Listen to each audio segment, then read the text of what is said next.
Greetings everyone, my name is Adderville, and welcome back to my Let's Play of Mega Man Maker. Yes, it's been a 6-week hiatus, but at last I'm back to the game.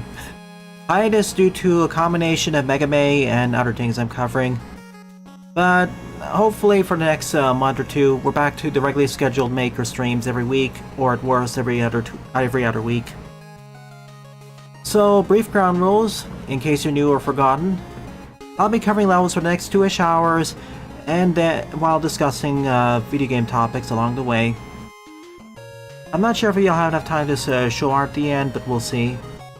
So, welcome to stream Oscarm, Sunflora, Jedok, Raccoon, Sir Pringles, Mr. Scarde, who's still a ghost, Popcorn Master, Lepadio, Jaden,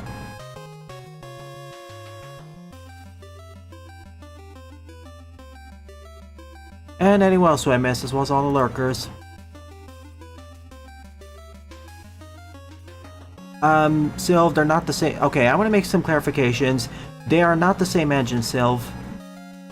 It's like saying that It's like saying It's like saying that Hard Hat the Rebellion and Megamix have very different physics despite being on the same engine, which is Game Maker. That's not really accurate. It's too broad a category.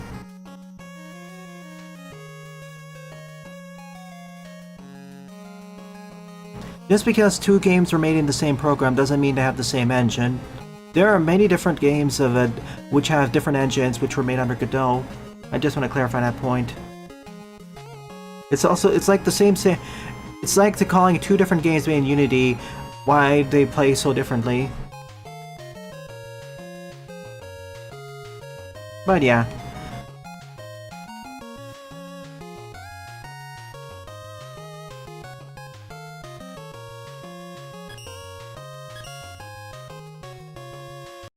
Just because something made is in Godot or Game Maker doesn't mean that it's going to be more glitchy or not.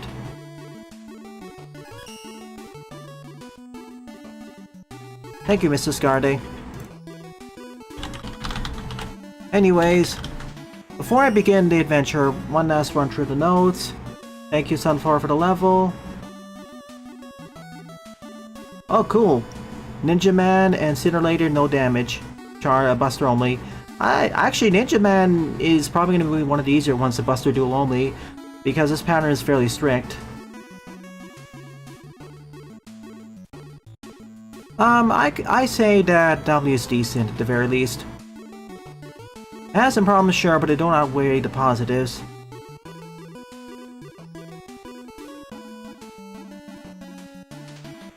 Go for the abridged one, Jane, if you don't want to do a full review. Short hop and shooting? I never really had problems about that when I was playing the game. That's weird. Anyways, let us begin with this first stage. Electronic Hollow by Jedok74, 21 plays and a score of 4.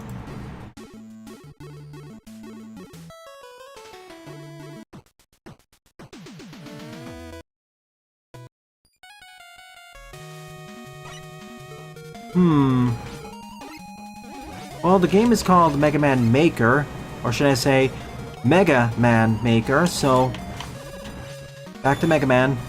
Even though I've been playing Mega Man games for at least 6 weeks now, and it's a little bit, burnt out, so to speak. But don't worry, tomorrow I will be finishing Mega Man 11, as well as doing many of the challenges there. One thing I've learned from Mega Man, especially going through the entire experience, is how much the series has changed, while not really changing that much, classic-wise at least. Oops, too close to the edge.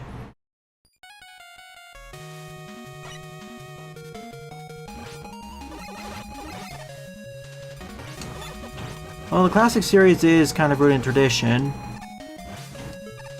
I'm more curious to see what they'll do with an eventual X9. I'm almost certain they're going to do it. Capcom is not that much of a fool. It's that they're a little bit too afraid to do it for whatever reason. Speaking of which, Thunderous Storm!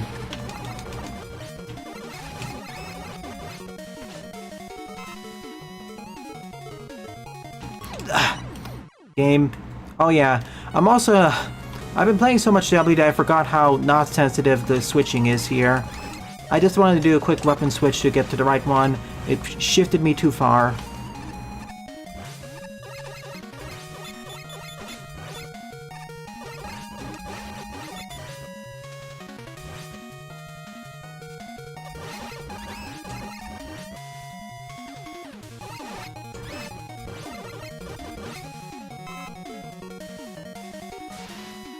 Now let's get past this room I died in twice, please.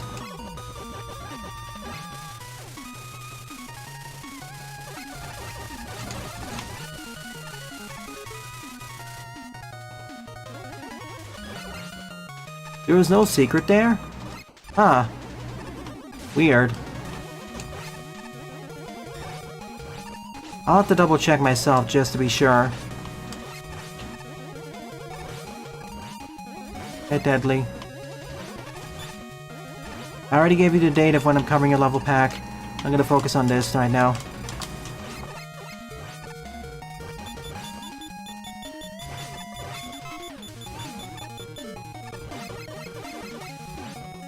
I know how that sounds, Mr. Scarday.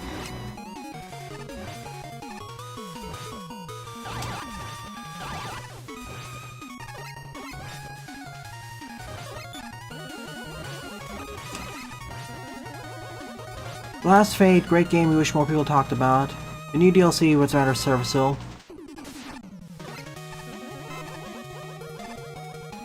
More advice, the first time you play a game, even if it's a sequel, I don't recommend playing with difficulty modifiers. Or, if you're gonna play with difficulty modifiers, not that many. Otherwise, you're more likely not gonna you're gonna break the intended difficulty experience. Those difficulty modifiers are more for returning players, or those who want an extra specifically those who are coming back for another playthrough and want a greater challenge.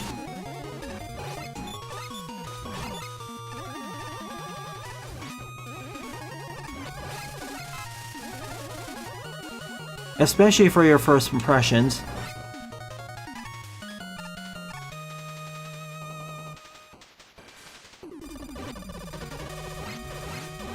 I think I'll eventually play the original Blast, but sure.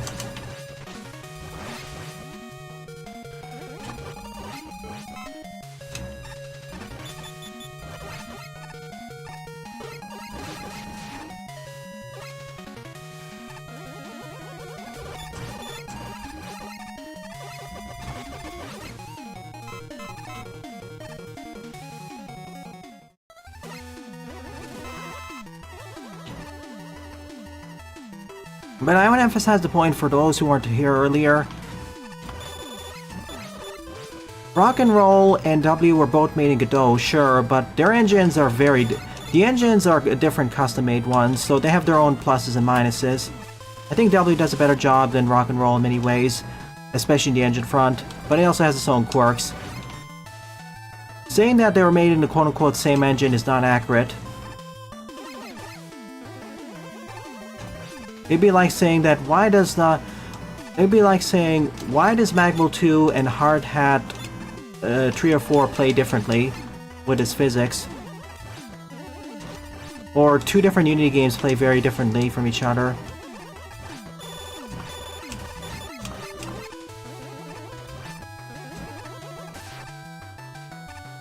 Again, I'm gonna make this comment. Whenever you play a new game, sure, you can start out with hard mode, but be very careful when you add more and more difficulty modifiers for your first playthrough. I only start really adding them if I find the experience to be too easy.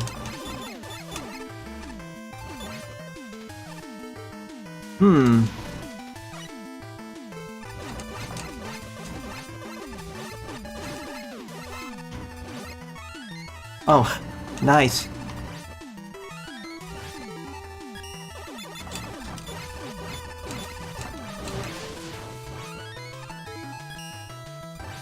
E&M tanks for free.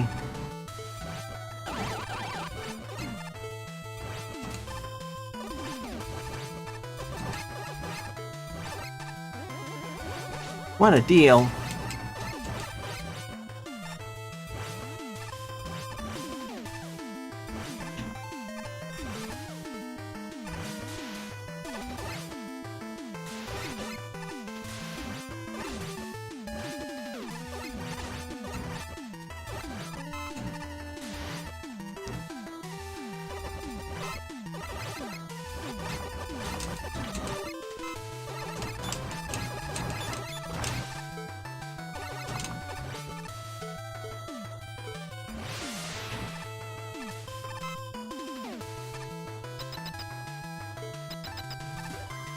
Pretty much, Mrs. Scarde.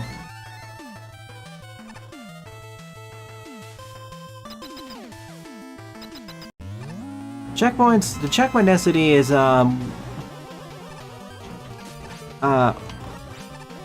nice. Thank you, Anchor. It really could do it at least one checkpoint more for most stages. When I say most, I mean other than 2 levels. I understand the game was made with the 2 checkpoint per stage philosophy. I don't think the stage design exactly took that into account though.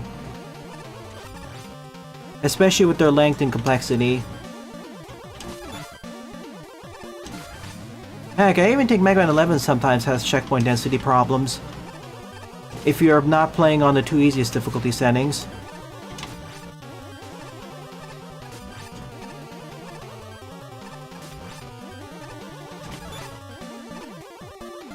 Goodbye. Run into the lava, thank you very much.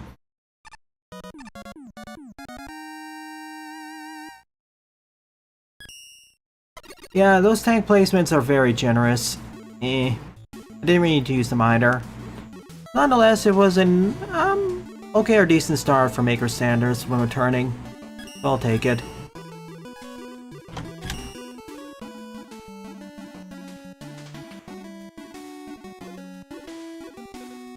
I have seen that before, Mr. Scarde. It's a nice way of basically magnetizing projectiles on a conditional basis.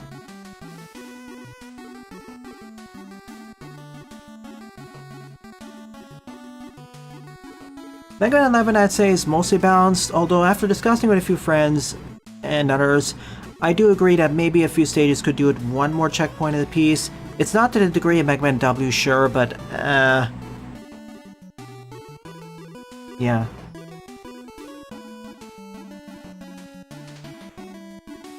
You know my philosophy with checkpoint density already. I won't, well, and it's been a while, let me repeat it.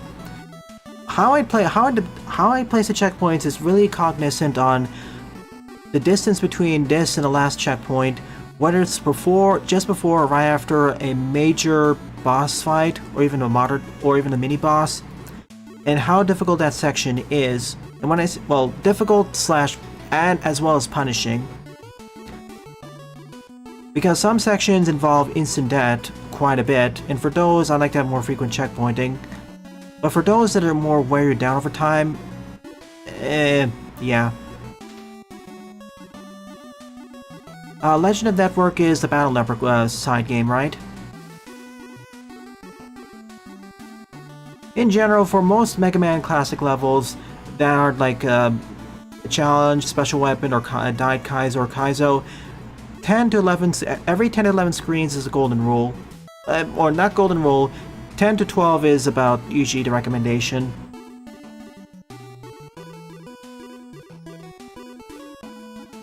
But most importantly, don't feel afraid to violate this rule if you feel like it needs to have more. As I always say, it's okay to have slightly more checkpoints than necessary than too little than necessary. Especially if your game has limited lives, but that's a whole other discussion I don't want to do right now. There's so many games coming out on a daily to a weekly basis that most just will go by me, or even things that I find interesting initially, I lose track if I don't write them down. And remember, to anyone who's interested, next week is the Steam X Fest June 2026 edition, so if you have any recommendations for demos that are going to be featured there, feel free to leave them under demo suggestions, but please no more than 2 per person. A primary one you really want me to cover, and a secondary one which you also want me to cover, but not as much as the primary.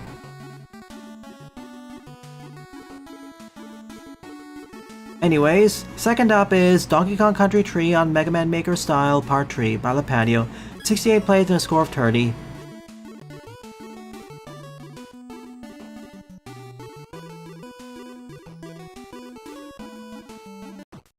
Legend of Network is the one with knockoff Double Soul. TIL.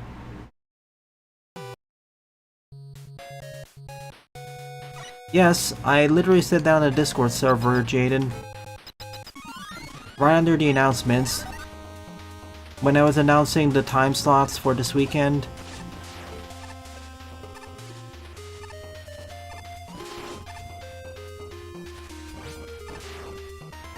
Actually, wait. Okay, okay. I have infant rolling. I'm fine.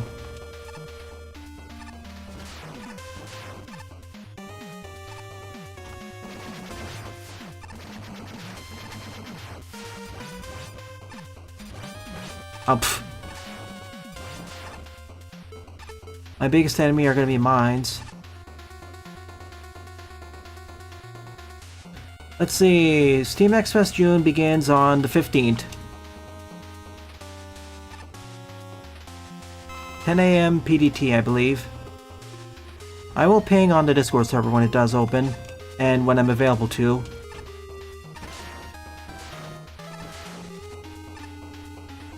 Mechanos, the Fireball Frenzy. I don't even know if I did part 1 and part 2.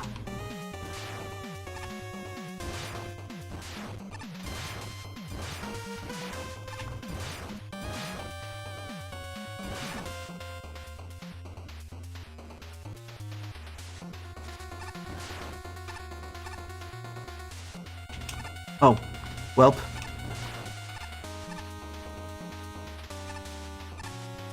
Because the spawners don't count as solid objects.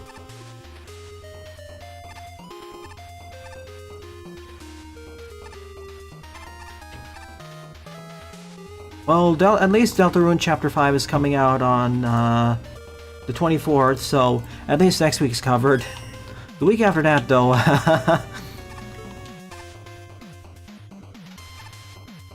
my sympathies go to streamers of anything else.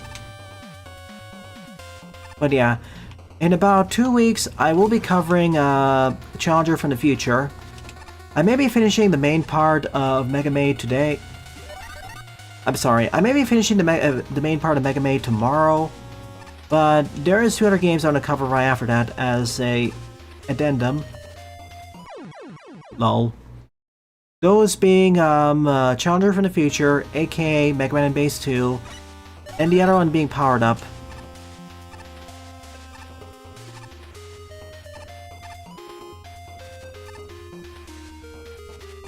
I didn't cover those in the original set because A, they would kind of break the order,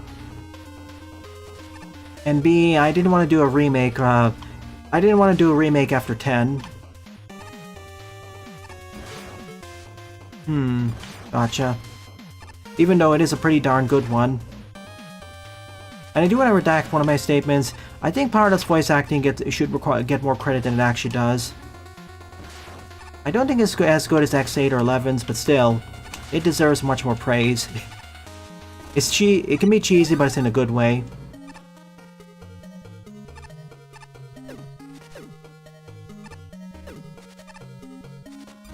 Oh, I did play it. I did pose the other ones. Oh yeah, before anyone asks, will I run a Mega Maid for Battle Network? No. Those games are too long to have it in a marathon format, because if I did, each stream would have to be like, I don't know, 4 to 5 hours a piece. And I have to stream almost every day or every other day.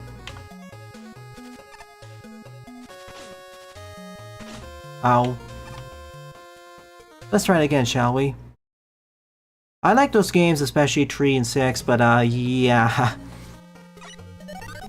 They are medium-length They are short to medium-length JRPGs, and as you know, I don't want to rush them either. Like, sure, if I was rushing them, I could probably beat them within 2 sessions apiece, but then I'd have to be skipping most of the dialogue, side quests, and a lot of the charm and humor that those series are. I have to skip a lot of the charming parts too. It would really make the experience less make the experience less good. So I'd rather just take my time for that. Or just play the first 2 hours of each. As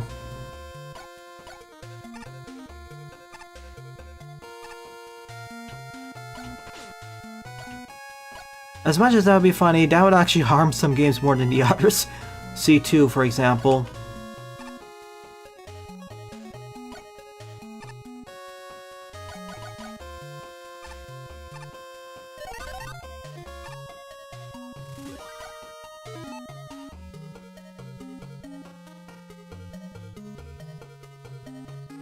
really with the X8, my issue isn't actually with any of the voice acting. When I think about it, the voice direction and acting is what I would hope for and expect. It's even if you don't consider it to be good, it's almost good, if you want to be harsher than that. My issue more has to do with the dialogue itself, as in how it was written, not the voice acting. That is fine. They fixed that.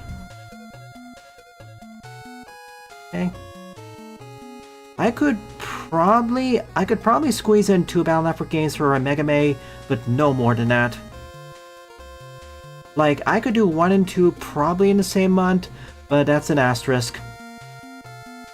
And of course, there's no guarantee with 100% because RNG may just decide to screw me over. Boy, I'm thirsty. I'm afraid I'm a bit too busy, Jaden, sorry.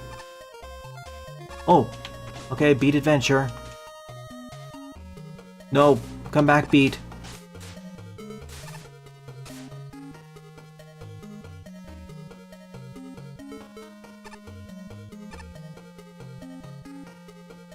Now we go. No! Okay, that wasn't that bad.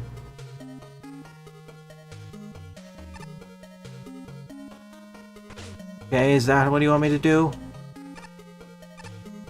What? I thought those were obscured spikes.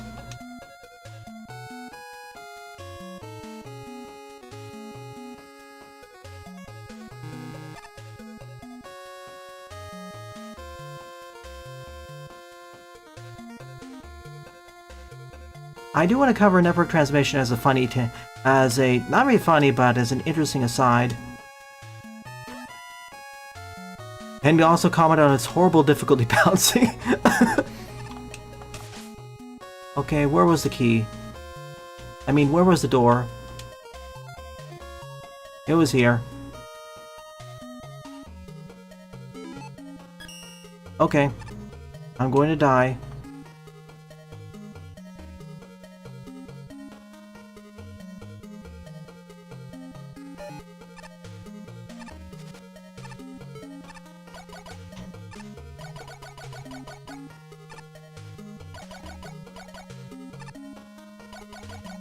Please, no surprise enemies. Sure. Okay, this is one of the mountain stages, I guess. Oh, that's nice, Buster. I always feel sorry for Duo because it's a pretty difficult but a nice quota to the game. I just wish he was attached to a better game.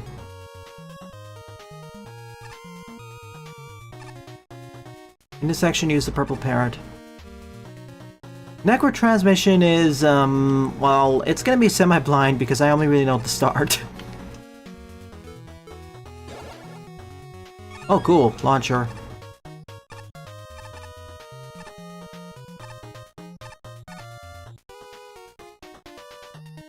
Honestly, Jaden, if it was more like a Hideo Kojima game, the dialogue would be even better. It'd probably be even more insightful and it'd probably be simultaneously more insightful and hilarious. Crevice Creepers. Oh, about the Battle Network anime. I'll actually have to discuss this. I'll actually have to discuss one major plot point of the Battle Network anime once I eventually cover Genso Network. Because it will be important.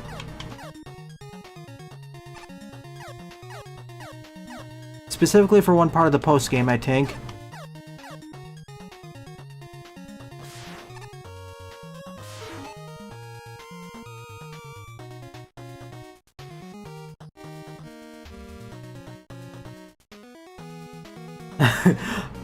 Mega Man Battle Network Mega Man, but Ederville tries to wrong warp to the credits each star 4.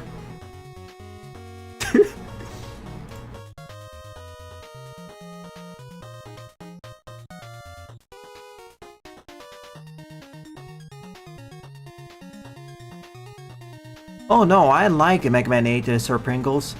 Okay, true story. I used to dislike Mega Man 8, but after playing it a bit more and changing my perspective and expectations of what Mega Man Classic should be, I began to like it a lot more. Nowadays, I consider it one of the better ones. I originally had a little bit too much of... Okay.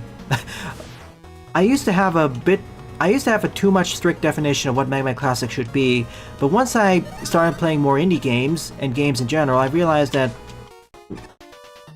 having those strict definitions were not cognizant for a fun experience.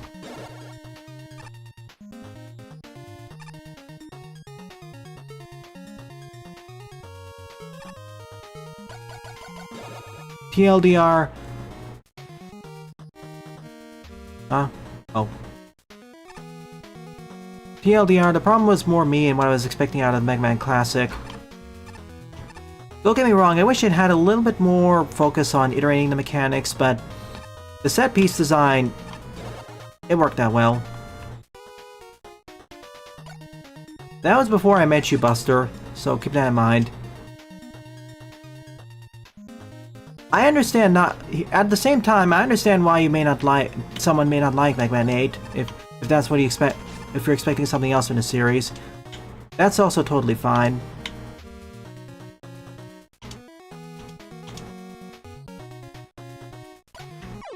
I was low on health anyways. Yeah, I was talking about Battle Network Duo, yeah. Yeah, the LATAM dub I've heard is a lot better than the American dub for Battle Network. It's another situation where the voice acting was, I didn't have problems with the voice actors, but more the direction, and the many changes.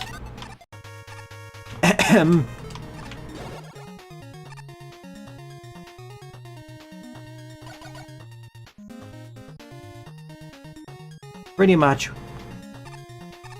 And the main reason why my opinion changed on Mega Man 8 is because I actually played more games that aren't Mega Man. That's the real reason.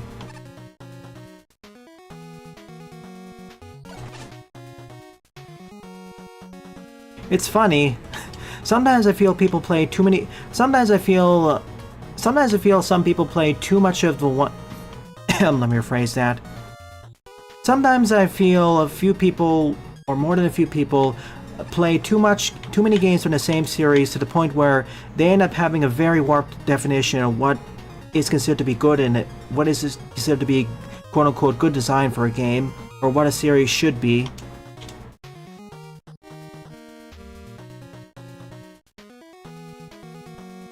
Or in other words, they may play too much of the same game, same type of game.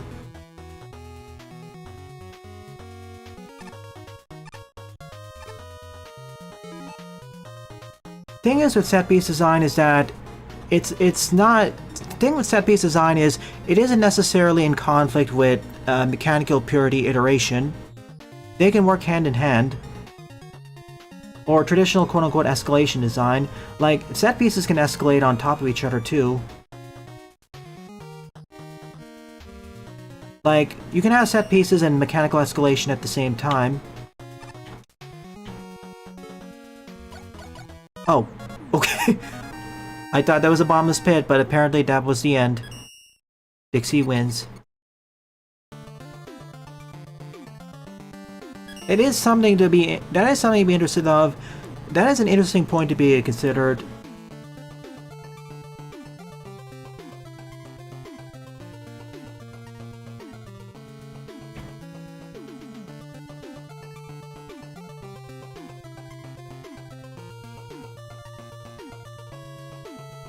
I want to iterate on your point, Jaden.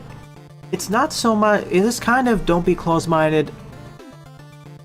The way I would phrase it is, broaden your horizons by trying out things that are on the edge of your comfort zone or not necessarily in your comfort zone. You don't need to branch very far out, but at least try things, at least experience things from series that you don't usually peruse through. Like, I would have never I never would have learned to like 8 as much if I hadn't just played more indie games with more expressive visuals, I'll say it that way. Again, I still have some, I still feel I wish the visuals a little bit different, but I appreciate it and its design. And heck, most of the weapon set of that game's good. Like, sans 1 or 2 entries. And and the Mega Ball, even back then, I will say this, the Mega Ball is also slept on. It's actually really good. Although the game doesn't really properly show why. But that's a common issue with a lot of Mega Man Classic games and their special weapons.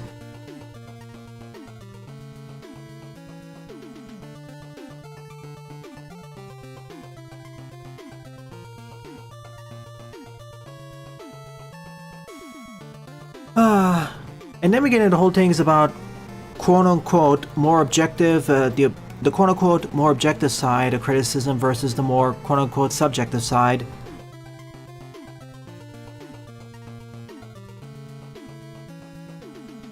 Like, there are some games which I would never like, there are a few games I played which are functionally hot messes, but were really fun.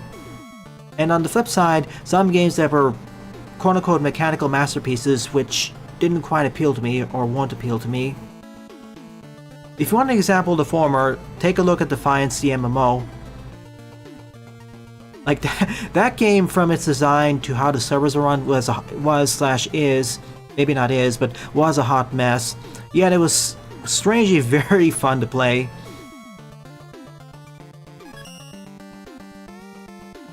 They had really fun sniping mechanics. Charge Sniper, my beloved. Oh wait, I already did this. Oops. Okay.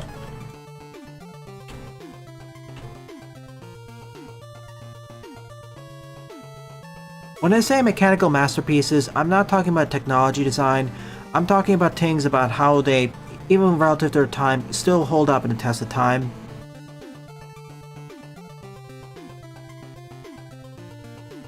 I want to say, at the time, yes, most of them didn't quite age as well, but some have stand the test of time.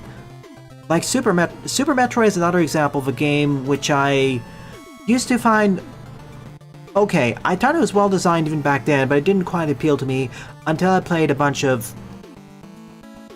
simpler Metroidvanias. Then it really clicked with me.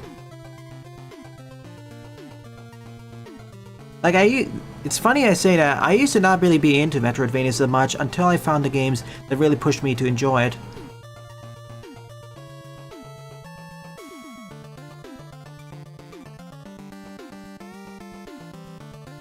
I do need to eventually play Symphony of the Night. Yeah, Hollow Knight's design, at least visual design, is chef's kiss.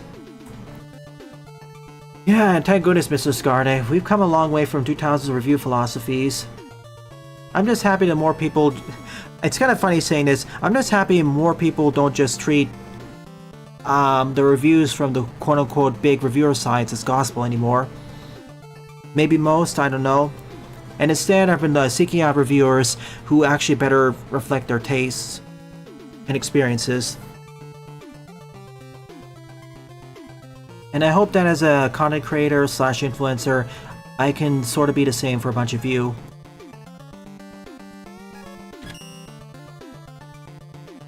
Metaphor Refantazio. That is also on my games I wish to eventually play, but, well, that's a discussion for another day.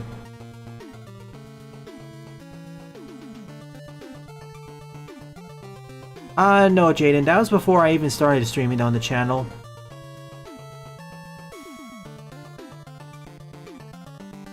Oh yeah, those were... To Buster's point about the more egregious reviews, they built off of some of the problems in the early 2000s.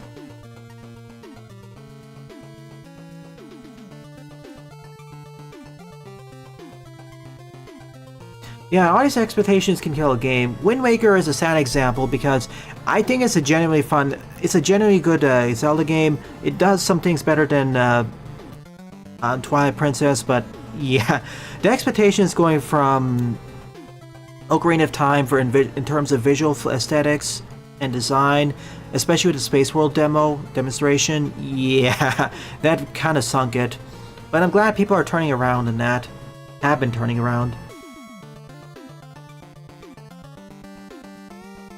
Hi Daibuman, it's been a while. Welcome to the stream.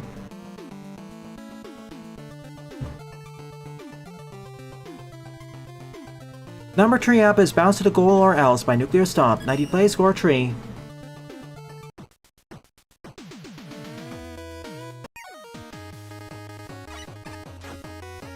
Oh. Oh no. It's just one jump. Oh shoot, I'm sorry, Pringles. That sucks. I know this is possible, but it's like, I don't know if it's frame perfect or not. I don't know what to think about network transformation because I haven't even fully played it yet. All I know is that the starting balance of the two major bosses is messed up.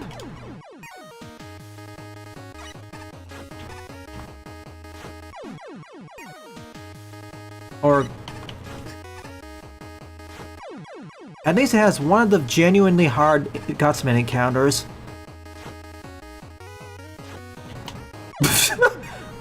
I need to bounce off the top right side, I think. If I can't do it, then I'm just gonna skip ahead. Oh, wait. Oh no. Come here, little scrap heap. I'm sorry, that is the most funny part of the stage for me. Almost.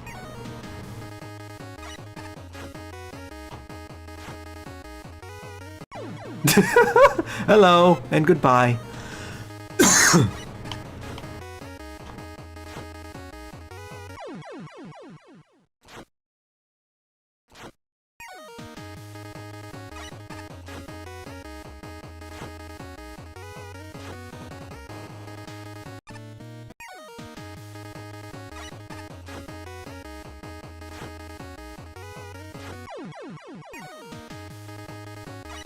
I'm gonna give it 3 more attempts. I know this is possible. I pulled it off accidentally. I don't know if it's frame perfect, but I need to hit the top right corner of the bouncy ball. Which, as you know, I'm not good at.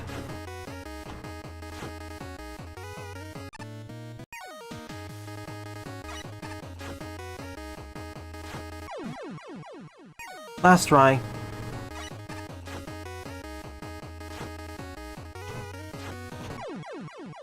Yeah, I'm calling it.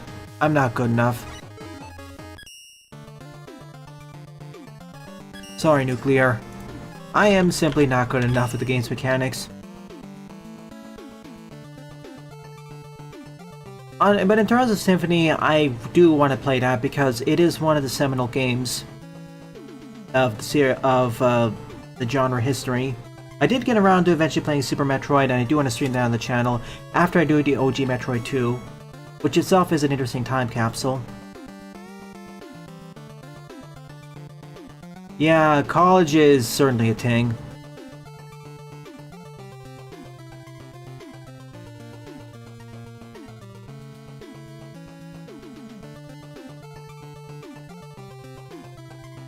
Yeah, it turns out better visual design. It turns out a more distinct and timeless. It turns out the cell shading's more distinct design aged much better than something you're just going for at the time cutting-edge graphics. Going for a more distinct visual aesthetic like that isn't just cognizant on pushing the most number of polygons and effects. Yeah, it'll certainly age better. The HD version does look better, sure, but the original one still stands visually.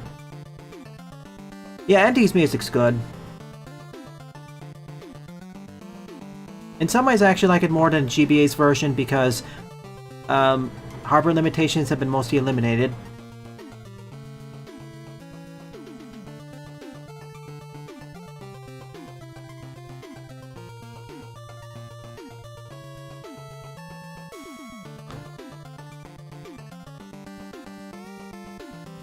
I will not discuss Zero.exe here because, well, I haven't even actually gone to Zero.exe yet. I do wish to be called back to him in Star Force or somewhere. That is a huge missed opportunity.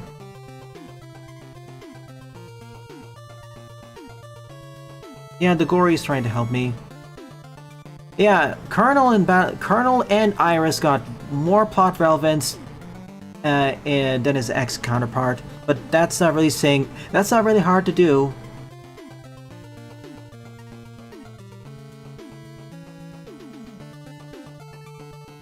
Like, Yeah, of course, Colonel and by extension Iris got a much better plot development in Battle Network 6. And it helped that they had more, the game was longer, had more plot, and had more competent writers. Well, competent writers who were given enough resources to actually make a better story. Which is sad because I already have talked enough about the X series and how many missed opportunities there are with the story, because X8 and Maverick Hunter X do genuinely hold some interesting points. Hi, XB. Thank you. Anyways, 4th up is Mega Man 4 Ringman Revisited by Tail Maniac. 22 plays, score 5.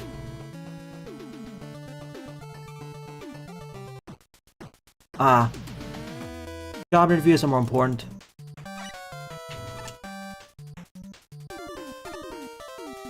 You're doing a whole Metroidvania in Mega Man Maker. Oh, good luck.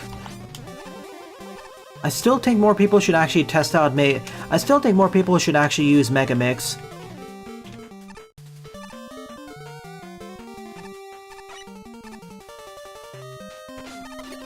Oh my goodness. I still think more people should use Mega Mix for very large stages. It works a lot better than what you can pull off in Maker for that. And better yet, you can actually have in-stage saving. But I do agree that it's more difficult to get into compared to... Its barrier of entry is higher than Maker's.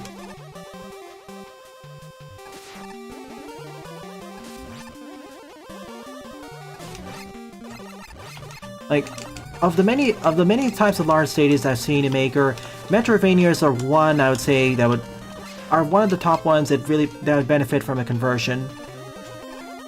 Heck, you'd be able to pull off more crazy things too. For one, in-stage saving, as I mentioned, as well as a map.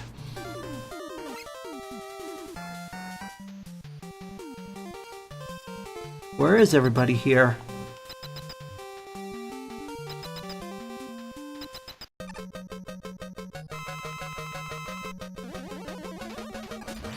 And this is coming from someone who likes playing Metroidvanias, even in Maker. The devs have optimized the engine more so they aren't as painful to play through, thankfully.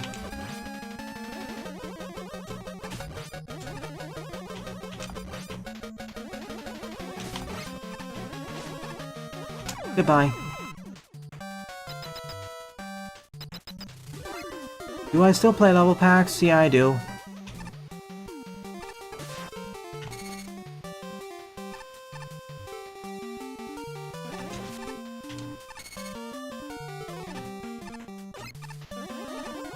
Instead of take place in the evening, now it's in the bright sky. Eddie, where are you? Like, this takes the same general level design from the OG version and modifies it.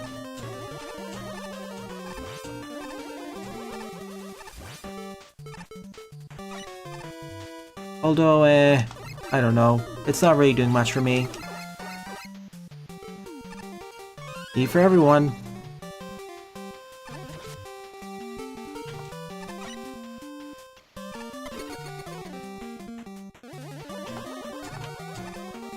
These rooms could do with a few more enemies, like, I understand this is sort of like a hard mode revisit, but...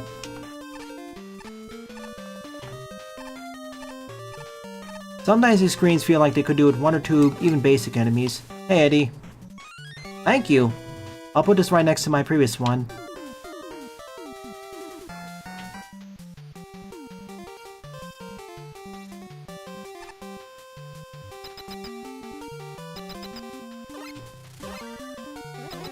Regardless, good luck, that woman.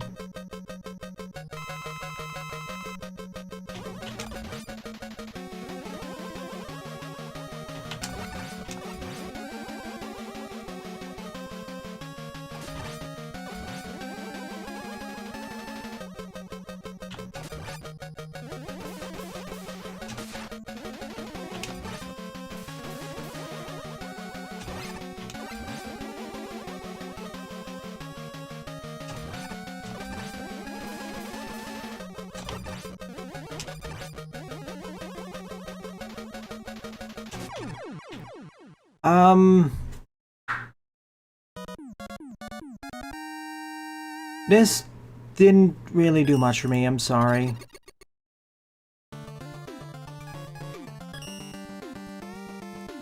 Looking at chapter 4... I don't know about that, Sylv. Can regular darkness turn into giant monsters with too much darkness?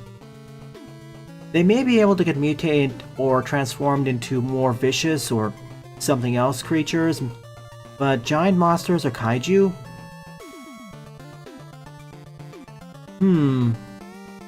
That is an interesting point I'll ponder and I'll ask my friends about. Like, at least two of my friends are way more into the Deltarune lore than I am.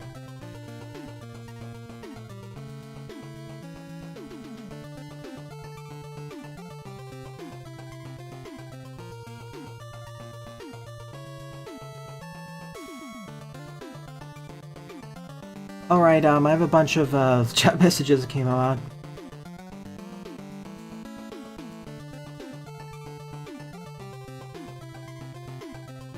Let me see, did I cover this level before? I didn't. Thank you, Higsby. Chat messages. Yeah, I wish there was more of a connection, but, you know, X6. I hope that viral outbreak fixes that. They probably will. Yeah, Iris and Nutter was an interesting twist. I hate to say it, but X-Dive also did more for Iris and Colonel's character, even if it's mostly fan-servicey stuff.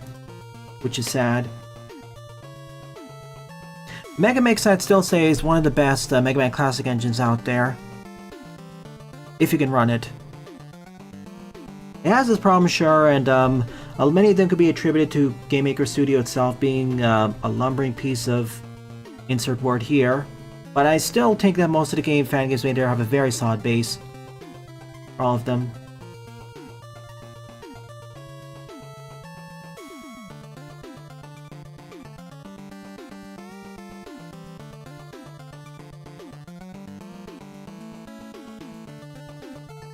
Favorite classic Mega Man level? Oh. If you ask me what I think my favorite classic Mega Man level is, it's gonna be something from either 7, 8, or 11. So your way to circumvent the map issue is that you made the whole map for us beforehand. Okay.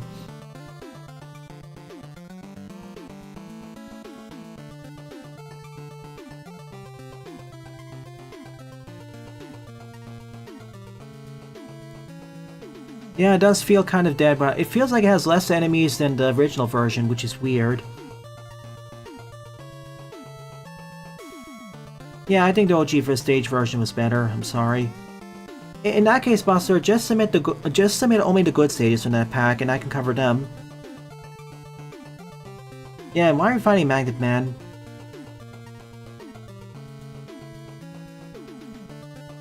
And we also have Ringman in this engine. Like, he's harder than the original Ringman too, I think.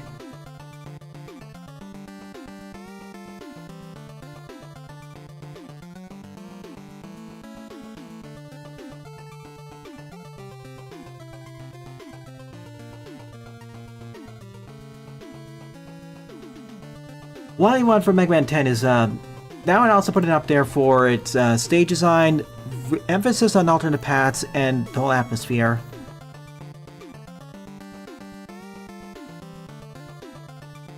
Let's see, for 11, it'd probably be either Fuse Man, Acid Man, Block Man,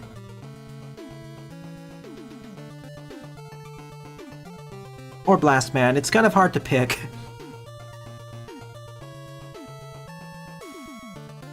That'd be hilarious. Alright, next level. To those coming in, my apologies, but this is how the streams go. I've played Maker for so long that effectively the best way to play it now is through a combination of levels and discussions.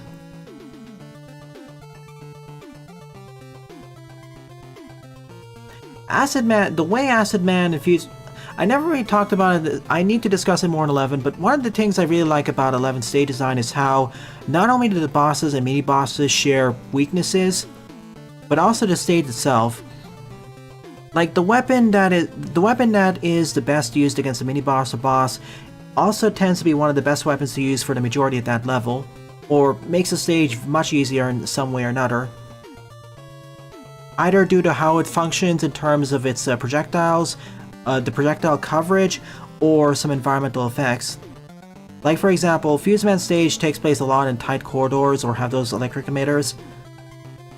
His weakness is the bounce ball, and the bounce ball just bounces around those corridors very well. So on and so forth. Weapon Archive as a boss, yeah, I would like that too. Okay, fifth up is SMB Tree World 5-2 by Oscar. 38 plays and a score of a 17. World 5, if I recall correctly, was the Sky World, right? Level 2 takes place on ground. Does it?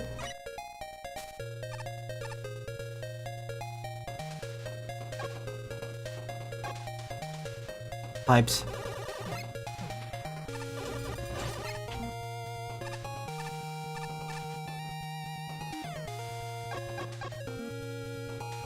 I hope they add the Green Devil from Mega Man 8. Heck, throw in the Green Devil from 8 and base for good measure.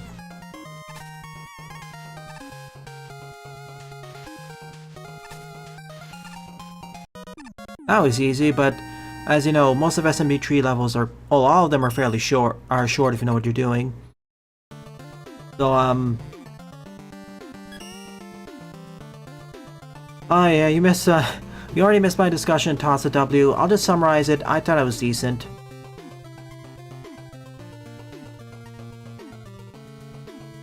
But that's just my personal take. I'm not repeating it here because I'm losing my breath, but I'll get my summarized thoughts when it in the playthrough itself. Plus, I do need to get back to the game and finish the challenges and Endless Attack, and especially try out roguelike mode. If you're wondering why I missed one of those things, those are already made apparent in the trailer, don't worry. Sixth stop is Schnee Palace 1 Icy Courtyard by Sunflower Azumarill. 30 plays and a score of 12.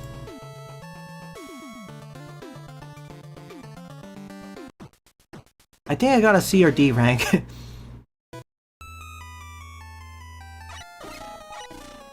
Oh man, Mechanic Man. Oh. Whoa. Those are all the previous locations I went through in Sunflower's level pack. And they're all frozen over now. Sheesh. Bold crunch indeed. Yes.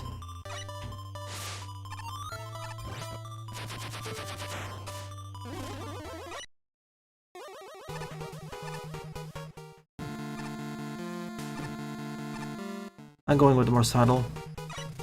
Wait. Oh! That's unexpected for you, Daimuman. I'm happy you found it that fun. Mechanic Man is one of those indie games that's heavily based on Mega Man that I wish more people knew about.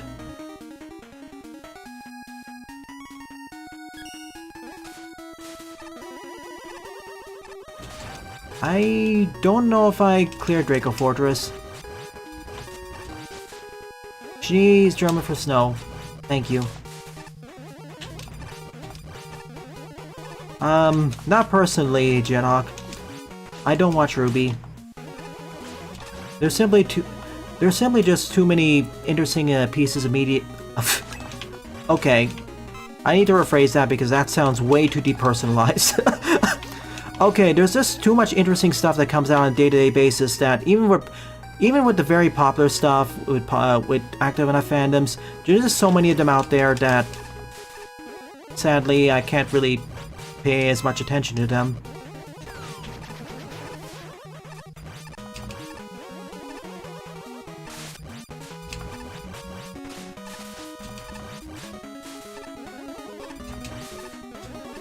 Oh yeah, it's new.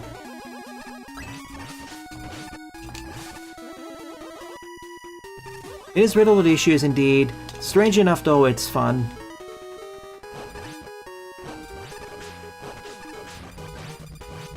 Thank you, Higsby.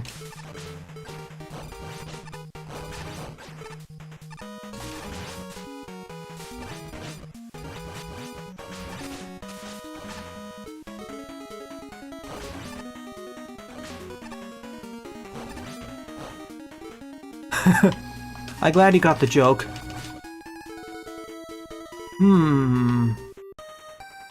Will this work? Yes. What are your top 5 fan games again, Daibuman? It's been a while, so I can't exactly recall. I'm dead.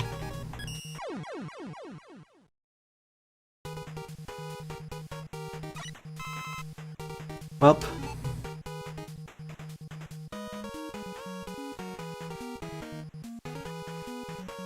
Yeah, I would say if you haven't played the game already and you're not particularly interested, wait for some of the bug patches because,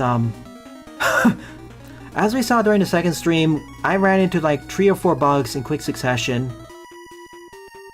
That was actually it was during the rematches. It was great.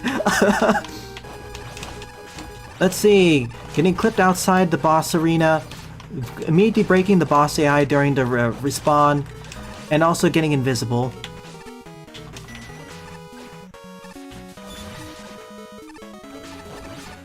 At least I didn't run into the weapon get bug.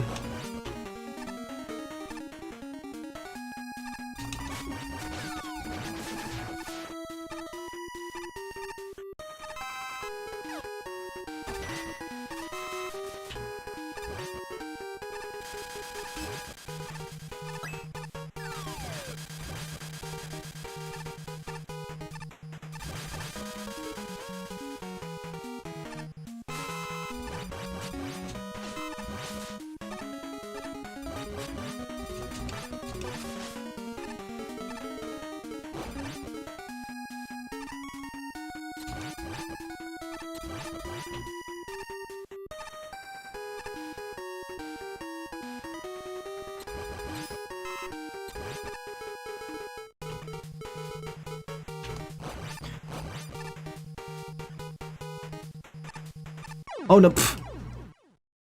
I'm so used to them being top saws in a different engine.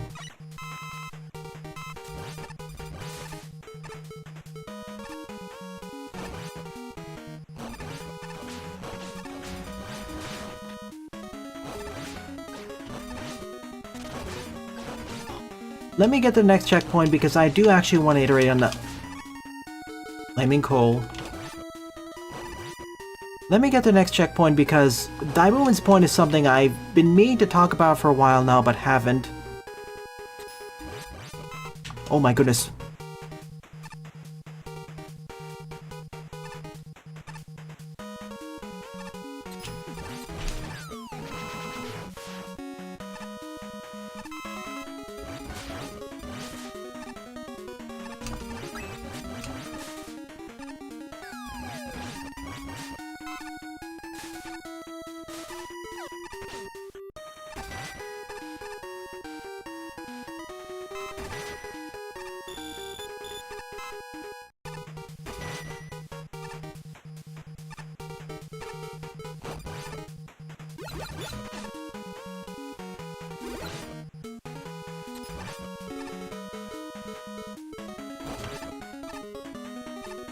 Let me up.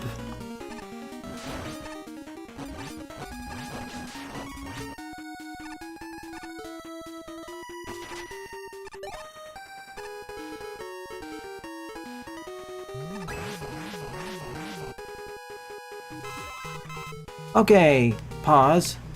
Sorry about that, Sunflower, but there's a point I do want to make. I pretty much agree with Daibuman's point. Not only I've enjoyed ever since a few years ago, I started to enjoy Mega Man, not just as a video game series.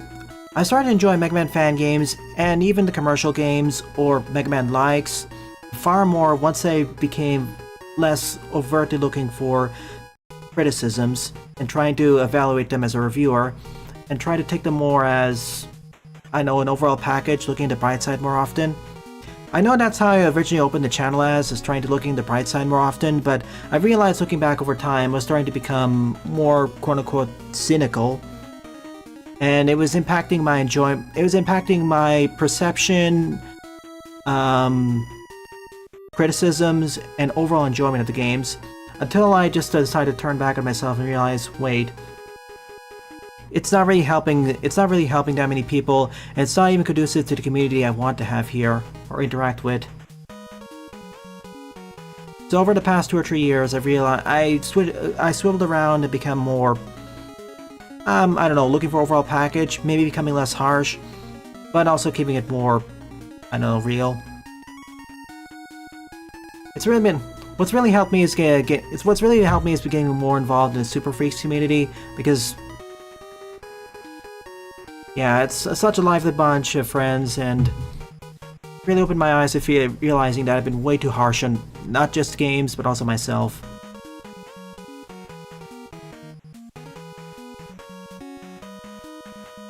At the same time, giving things the quote-unquote buster treatment, as Taibuin puts it, is also perfectly fine, TM.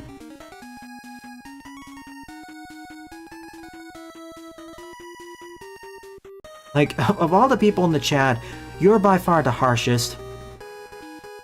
Not the harshest I've seen is in the Mega Man community. Oh boy. But yeah, certainly. Oh, I did, Sylv. Hold that. I will show that on video.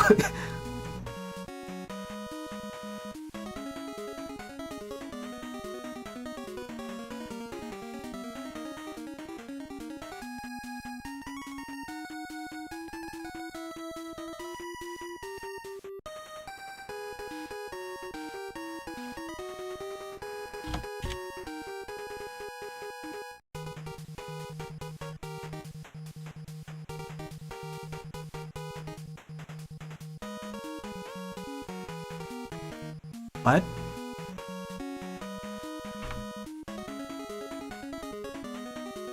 Mikhail I think I've heard of him before.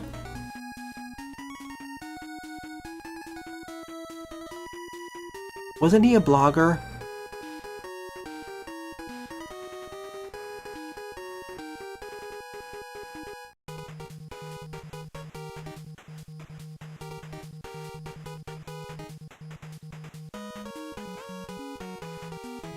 You can be Jaden, but I don't know, it also has to do with tone and language. Oh, you should have seen me when I was much younger. I was more of a gremlin.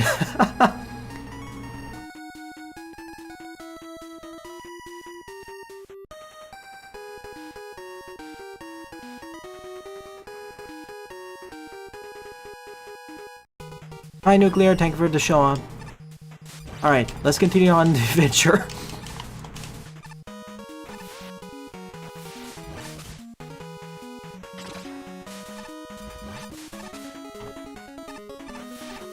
Yeah, you can see me get really harsh and kind of rage at things too. See, for example, parts of Eterna Noctis. But if you want a better example, see the later parts of my playthrough of Wolfchild. Oh my gosh. Oh my gosh, that game's design, or maybe it's isolated the Sega CD version, it is,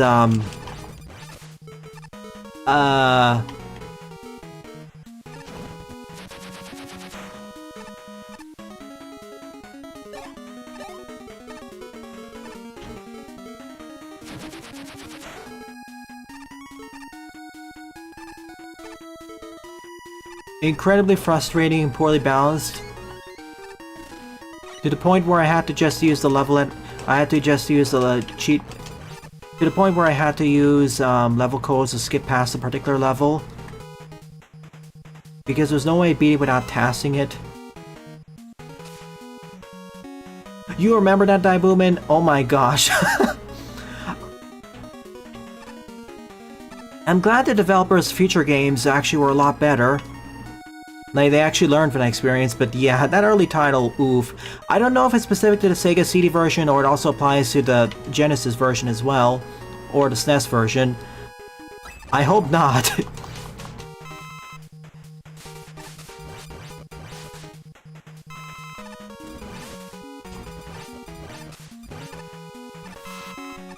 Oh man, Circle of the Moon.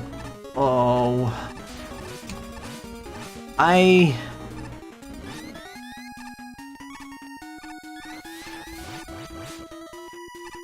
Put it. Oh shoot. Hello. To put it bluntly, I just found the whole game to be kind of blah.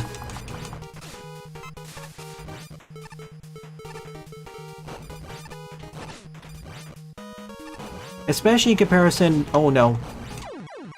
Especially in comparison to the 2 GBA games that followed it. I don't hate.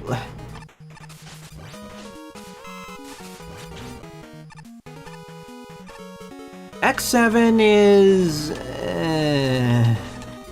I don't like it either. But that playthrough is going to be a lot... It's going to have a very different... When I do that for Mega Man 2, the second attack, I'm going to have a very different tone about that compared to X6. Like, it's going to be mostly disappointment and boredom, really. Yes, even Mr. You-know-who repeats his words over and over.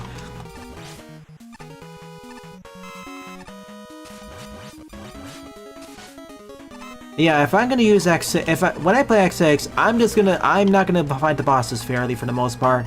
I'm gonna just use the full arsenal of my utilities and weapons, armors, upgrades, whatever, to just break the game. Battle Nightmare, on the other hand, I'll treat much more fairly.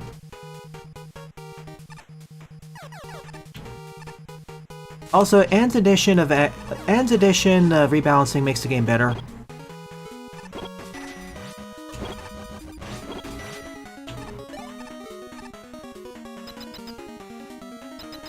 Good for you, Mr. Scarday. I'm just glad X8 is so much of a glow-up and returned to form for the X series, which was going downhill from at that time. Ooh, machine.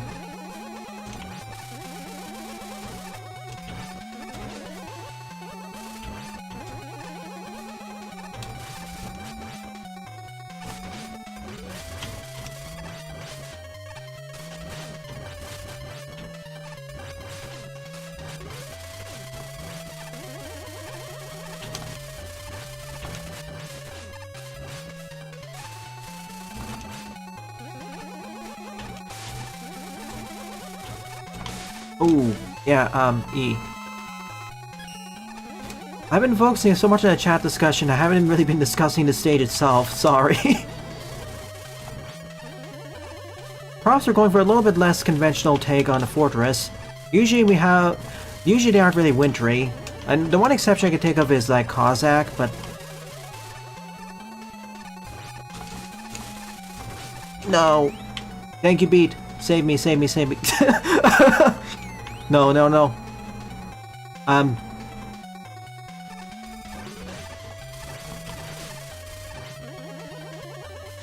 Thank you for the double save.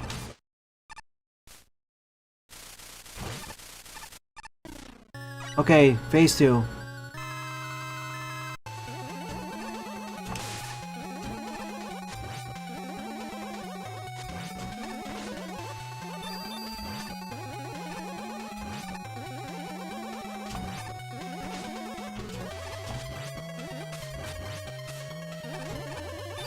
Okay, Black Hole Bomb.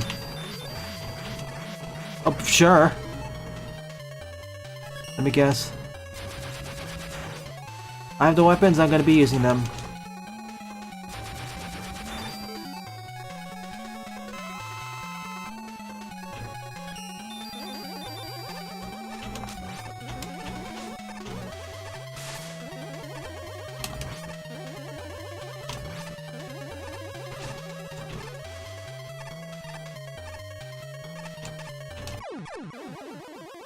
Is this it? Are we free? Yes! Sheesh. That was I'm so used to the fortress bosses in Maker usually being easier than the stage preceding them that this one caught me off guard. Alrighty then, let's catch up on about 50 chat messages. Yeah, I'm really looking forward to Witchfall and Horoscope.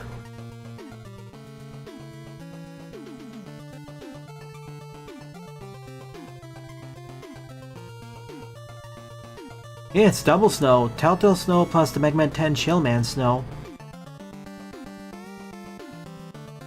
Yeah, that's one reason why in a way, I still respect you, Buster. You're critical not only on others, but also yourself. I've interacted with more than my fair share of people who dish out criticism but can't take it. And that's a nice way of saying it. Jumping into Eternal Noctis like that was a bad idea, I'll just put it that way. I should have started with something like Hollow Knight and worked my way there. It did make me appreciate the design of Hollow Knight more, but jumping directly into a Diet Kaizo Metroidvania,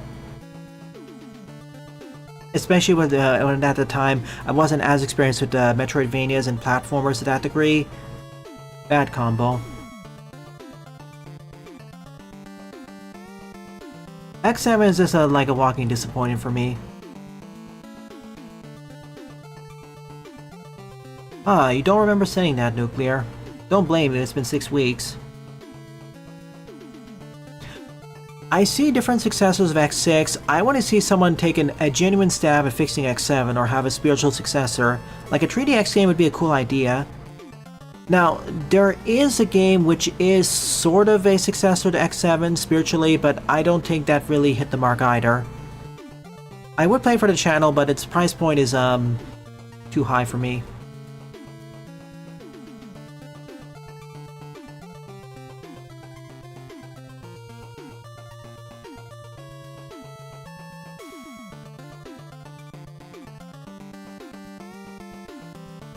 But when I will cover X7 for Mega Maid, the second attack, I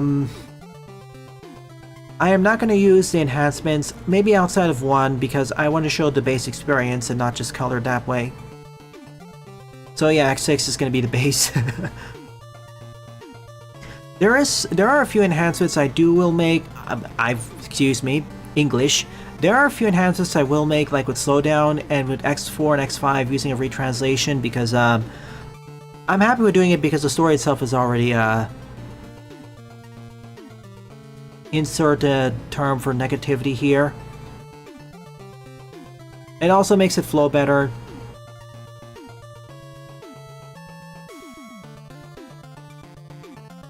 Yeah, Axel plays better in X8, but he is stronger in X7 once you get the upgrades.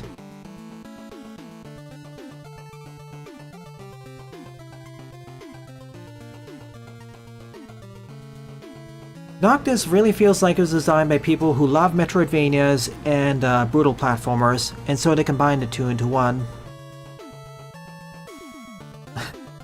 Sometimes in ways that are very punishing unless you've already had the experience.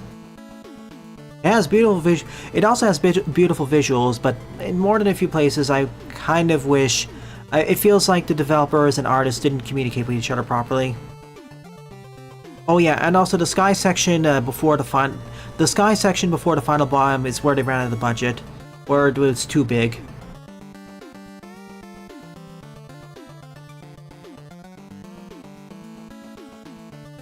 You are in the Mega Man zone, and you will have fun with us, or else. Yeah, this level literally had copy-pasted screens from Cossack 1. Yeah, Phase 2 was easier.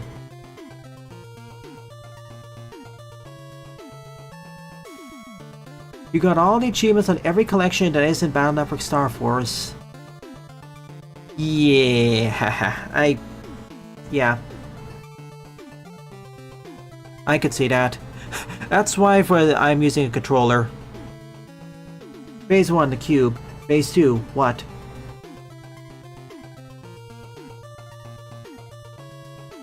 Yeah, I'm a bit delayed.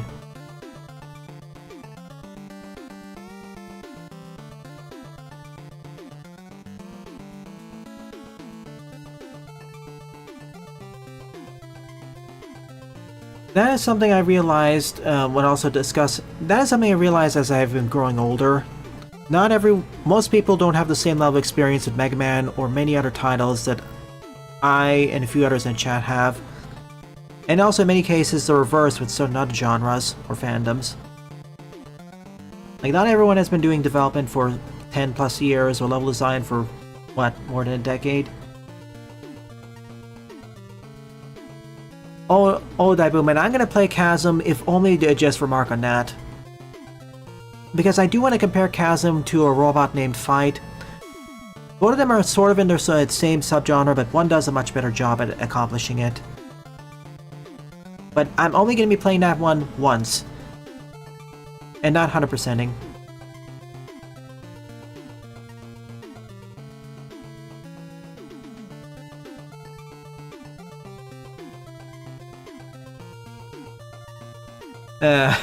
I used to be more of a genre purist, now I'm just more of, I've been treating more genres as more amorphous.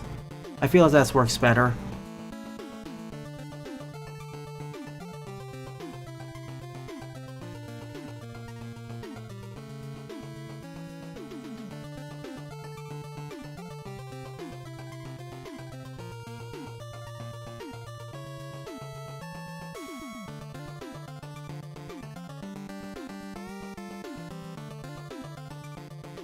Zero Tree, 04 are the one part of the Zero series I enjoy, but I'll save the whole discussion for that when I get to Mega Man 3. I didn't play the ZX or Advent. I saw a full playthrough of ZX. Advent, haven't. But I do need to play ZX and ZX Advent because ZX Prologue.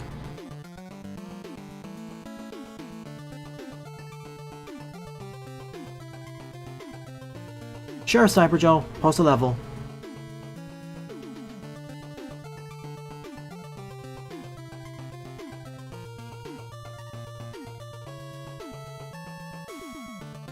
Thank you, Sniper Joe, the Lieutenant. As it stands right now, this is my favorite level of the episode. Thank you. My biggest problem with Zero is that I wish the camera was zoomed out more. Well, I'm very much oversimplifying here as a joke, but it's a lot more to... We'll get to that when we get to that.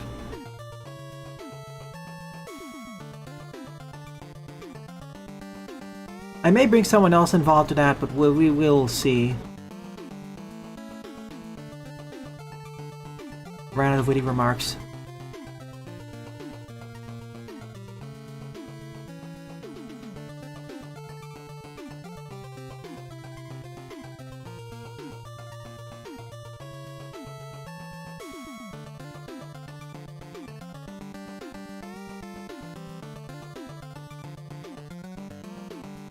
Well...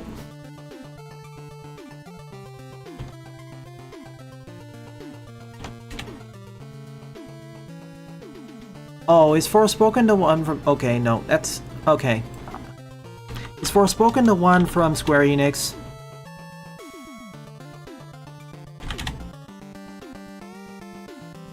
Okay, yeah, that's the one. I wanted to make sure I was actually criticizing the correct game.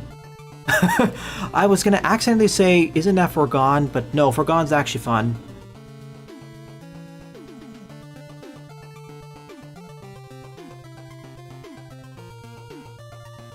Yes, Forspoken is, yeah, and not as good as either game.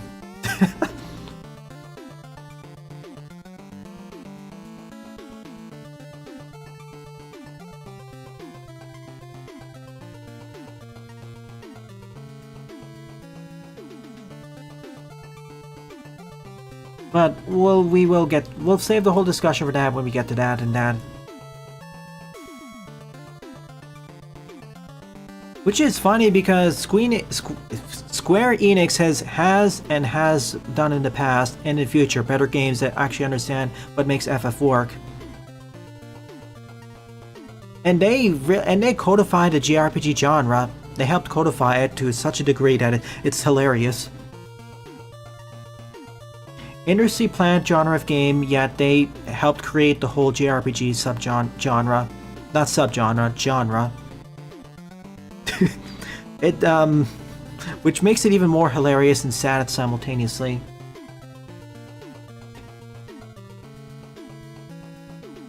Yeah, that's a ZX Prologue.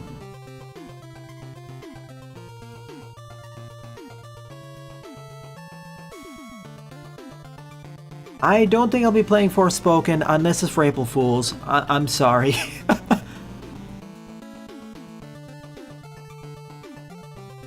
Because there's no way I'm gonna play the game without riffing on everything. Maybe one thing if the story was scrappy, well, worse than scrappy. It's another thing, but it's another thing if the gameplay itself is a.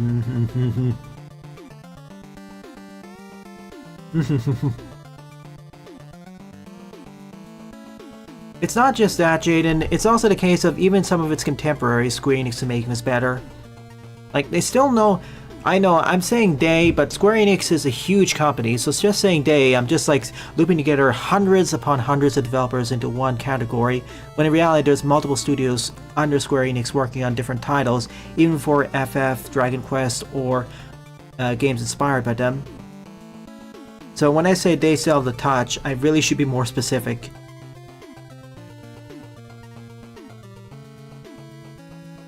I mean, last time around I did do an April Fool's stream for, what was it? Proto-Man's Adventure? I still need to edit the Let's Play of that because that was really goofy.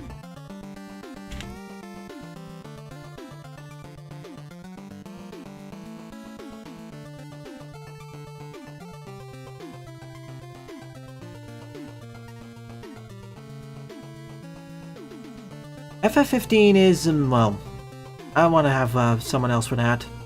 I am not really that a fan here.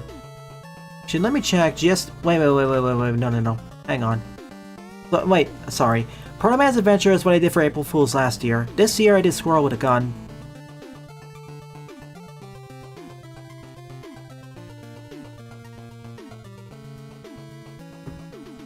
And Squirrel with a Gun was actually goofy in a fun way. Like, in terms of Mega Man fan games which are doofy and I do want to play, there's already 3 to 5. There are 3 of them I do want to play. 2 of them are, okay, one of them is, not good. Let's see, I do want to cover Mega Man Square Root of -1, Mega Man Dongs, and Mega Man in Paradise. The first 2 I'm actually looking forward to playing. The other one, not really. Chess Battle Advanced. Let me take a look at that, actually. What is that thing?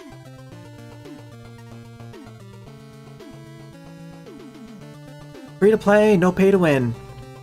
Have you played chess? Do you wonder what it would be like if units from other games like Advance Wars were chess pieces? Then it's time to battle. Army Editor can be used offline, gameplay is online multiplayer only. Oh! Oh.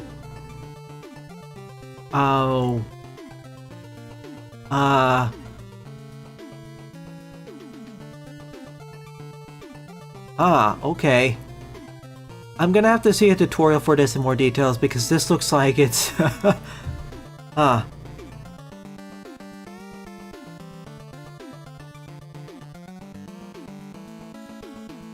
Salty. I'm trying to process the screen. Okay, hang on a moment. I need to show this to you so you can understand what I'm seeing.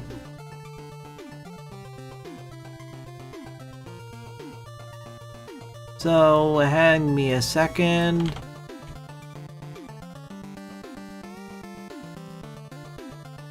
Alright, browser. Alright, here it is. Chess Advanced Battle, I think. I think that's what you're looking for. Unless there's something else that I need to do.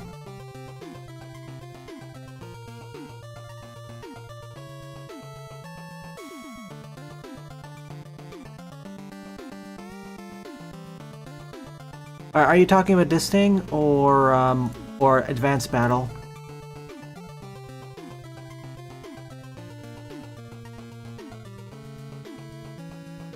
Just Battle Advanced main team.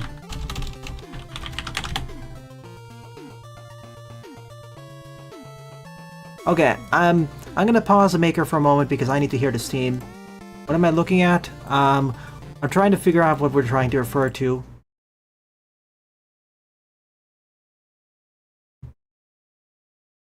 Yeah, yet another cool kid. Trust me? Sure. Let's do it.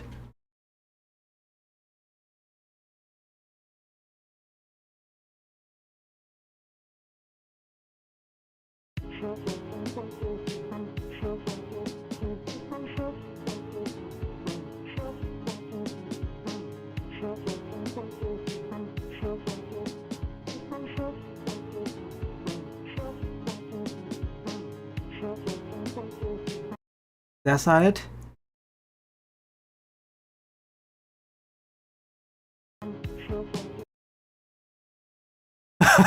But the music is also goofy.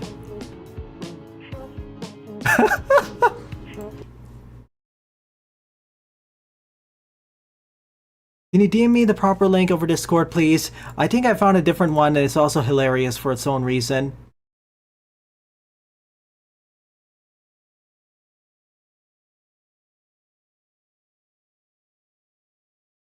Thank you for showing up to this goofy part of the stream, Salty.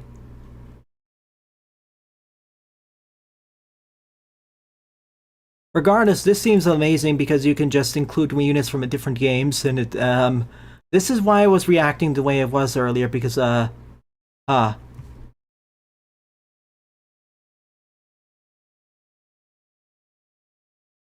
this is what I thought you were referring to.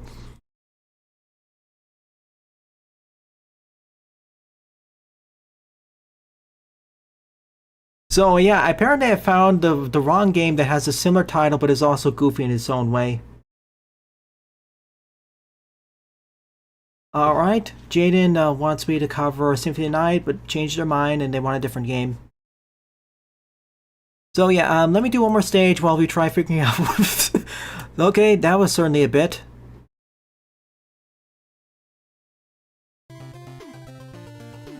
My apologies for this diatribe, but sure.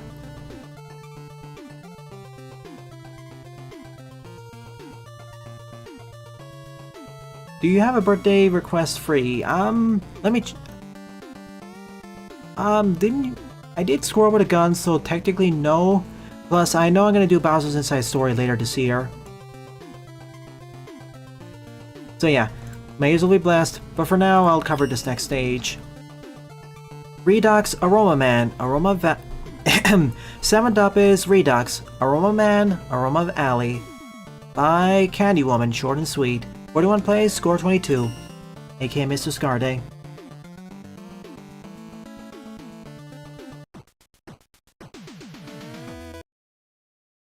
So the game I found is based on the original Chess Battle Advanced. Made into an actual game. So yeah,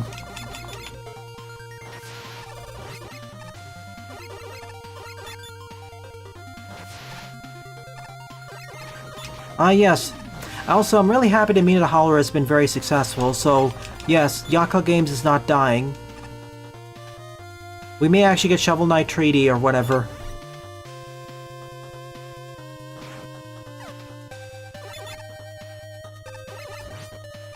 And yeah, Shovel Knight is on my definite games to play on the channel for everything.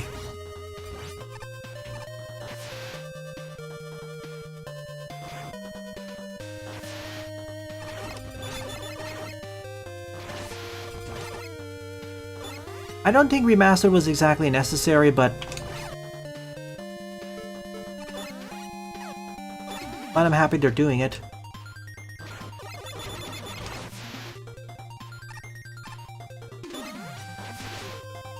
I mean, if I do Shovel Knight, I'm probably doing 2 campaigns. Like Shovel of Hope, Spectre would also be good. I don't think Wait. Hang on, I'm trying to read this. Yeah, the one good thing about Remastered though will be online co-op. So I probably get it when that.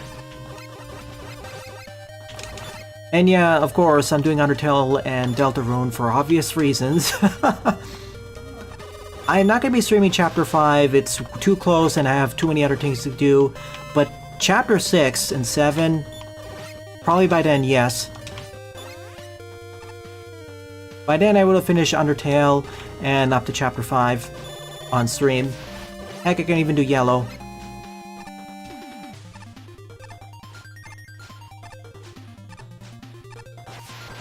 Hang on for a moment, the chat is much livelier than it was the past few days, or even the usual Maker stream, so I'm having a bit of trouble capturing out. So I'm having a little bit of trouble keeping up.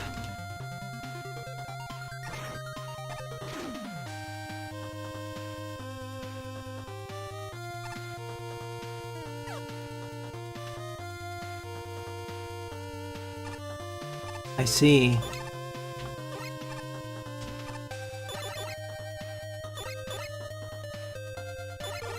Darn it. Maybe if I had more tassel precision...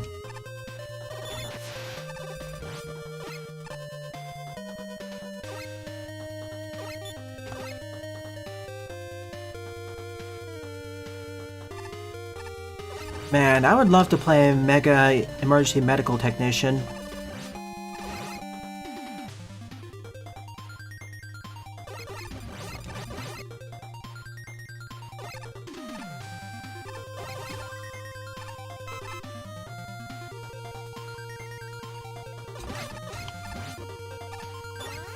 Chapter is what now?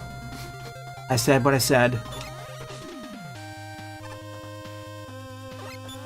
Oh, I didn't know that, Sniper. Thank you. For Undertale, I'm okay with that.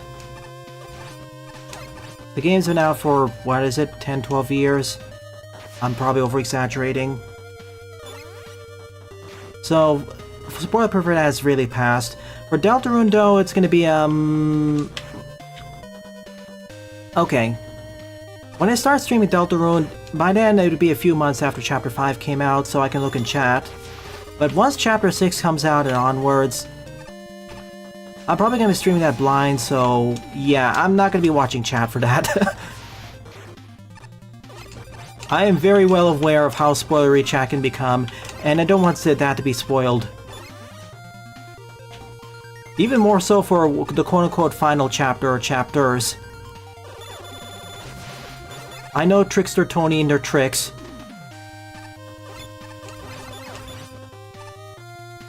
Knowing them, we're gonna have a Chapter 7 either be... Oh my gosh, chat. Knowing Trickster Tony, Chapter 7's gonna probably have different routes with very different lengths, or we're gonna have a secret Chapter 8. Or we're gonna skip Chapter 8 and go to Chapter 9.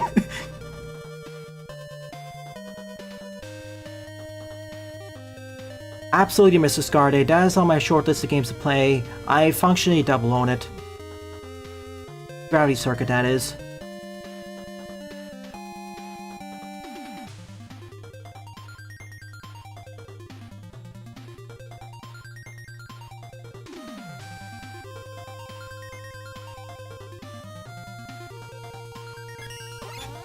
Ah, yes, the Cyber Cane. Cool.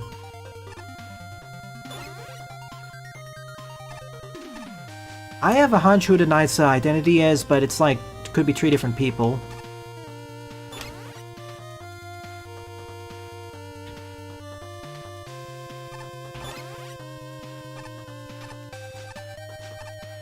Oh, I'm sorry, this is actually a good design level. Like, everything... Sorry I haven't been rocking on it because I've been trying to keep up with chat. But this is by far the best level of the stream in the past month. Well, I say past month, but I haven't been streaming Maker for the past month. Okay, for the past 2 months, this is one of the best levels I played in Maker.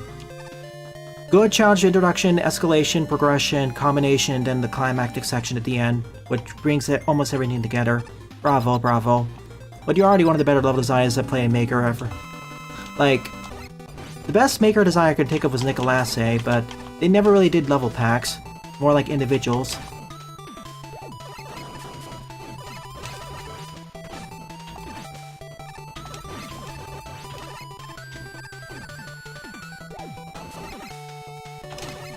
Can't hit me. Oh, I found the safe spot. Oops. Oh, unless he goes down there. Unless he goes down there, so it's not quite safe. No.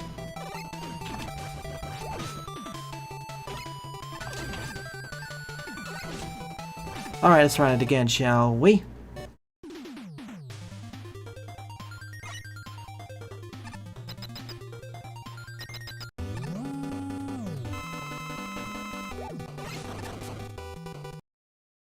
Oh my goodness. My chat is delayed because I just saw an explosion of messages.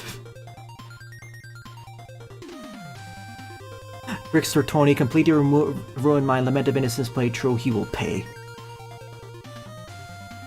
The Curse of New Jersey. Curse of Darkness is... I will get. Deltarune, Undertale and Deltarune will have their own slots, absolutely. With how many discussions that happen with that, especially in regards to background details, lore, spoilers, and speculation, it must have its own slot.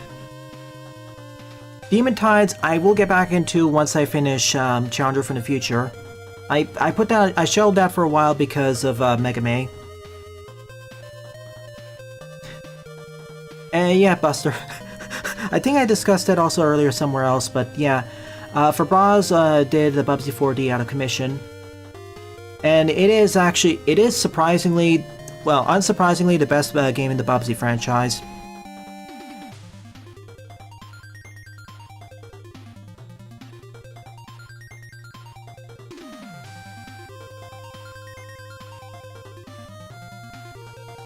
And it's also a small team. It's like consisting of 12 or 14 people. The night is night. Oh shoot, I didn't know about his hand injury. Darn, that sucks.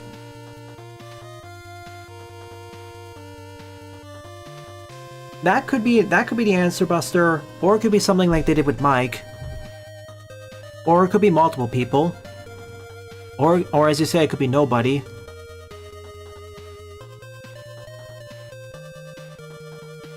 When I say nobody, it could actually be one of the characters we haven't mentioned before, or it could literally be nobody.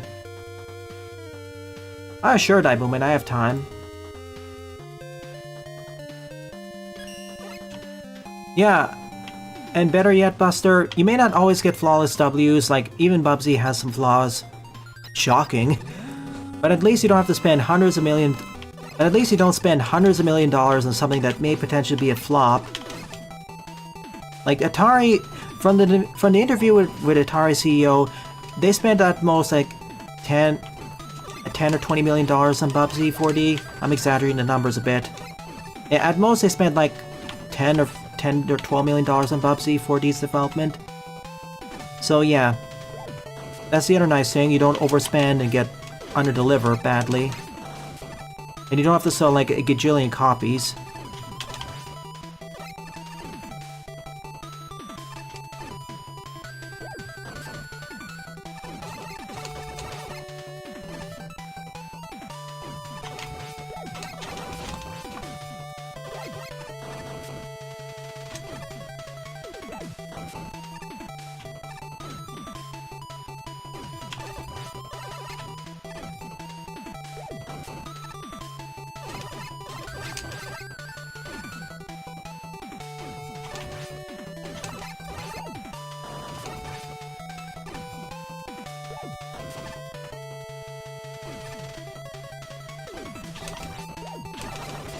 Even with the save spot, this is actually a bit tricky. I say save spot, it's like relative ow.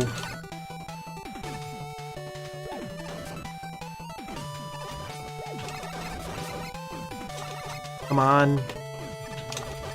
One more. GG, he got the shield.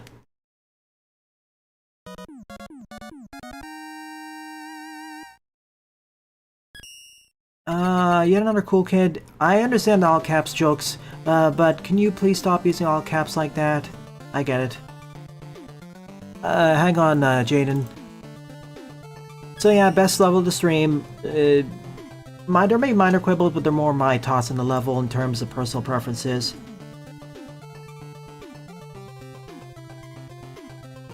Oh my gosh, it's nobody from Super Freaks. What is he doing here?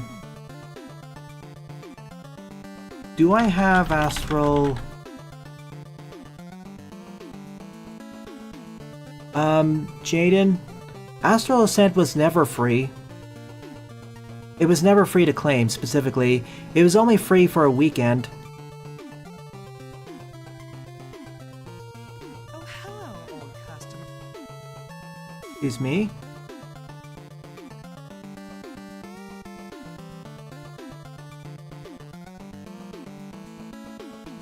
Right, I was gonna do CBA in a moment. The reason, of course, was, this.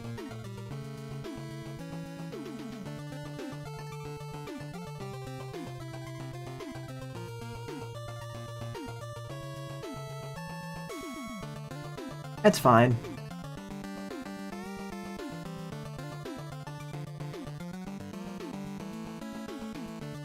Yeah, I'm still surprised that Gravity Circuit went to the level of going free to claim until June 15th. Like, the game is already well lauded enough. I know it's to promote the second game, but most games, most franchises or game series don't just make their previous game free for half a month to a month to celebrate their sequel coming out eventually, or specifically the announcement of the sequel. And not just temporary free, I mean free to claim.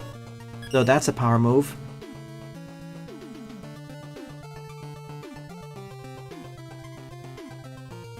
Yeah. I know a few of my friends have played it and want me to cover it eventually, so yeah.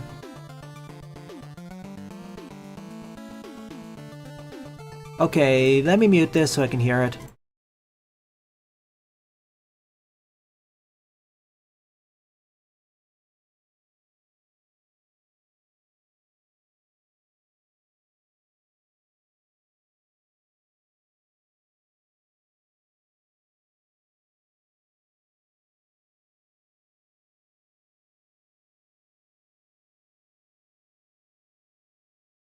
Okay, I'm gonna mute Mega Man Maker so you can actually hear it. And apparently, yes, the game I found on itch.io is the same game. Alright, I'm gonna turn up the volume so you can hear this.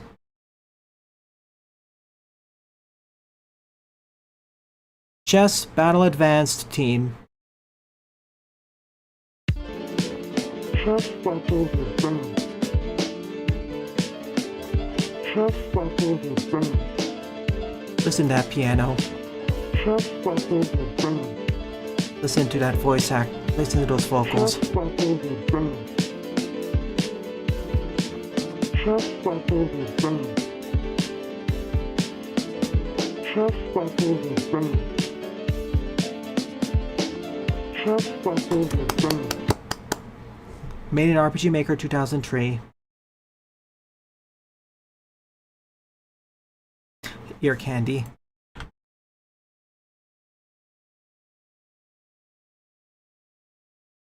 I want to see a collab. I want to see a crossover of this with Wood.midi. I haven't heard of Mulaka before. I have heard of Gravity Circuit more often. I would prefer Gravity Circuit as it's much more in line with this channel's thing, so yeah.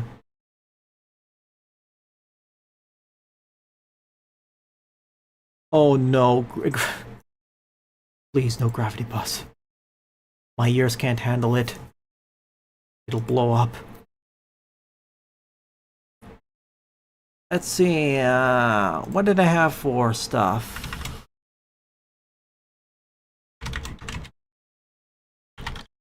Oh, and let me take on the birthday requests here, or birthday recommendations here.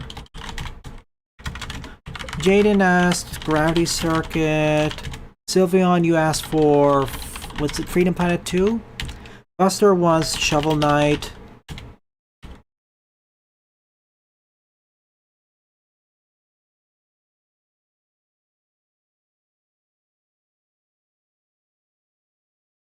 Crazy Boss Advanced Battle. Alright, let's see what Mulaka is. Unfortunately, there's only 3 frequenters in chat who can recommend games right now. You're busy with development in School Buster. I don't blame you. Let's see, Mulaka is a 3D action-adventure game based on the rich indigenous culture of the Tarahumara. I horribly butchered that pronunciation.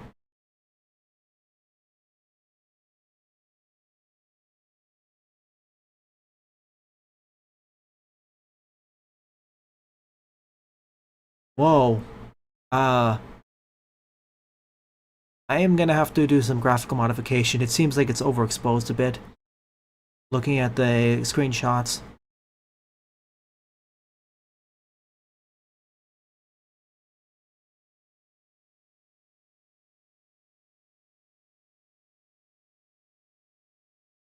And job hunting. Yeah, there's one thing about one of the goals for the channel has been trying to find indie games that I like and recommend them to others.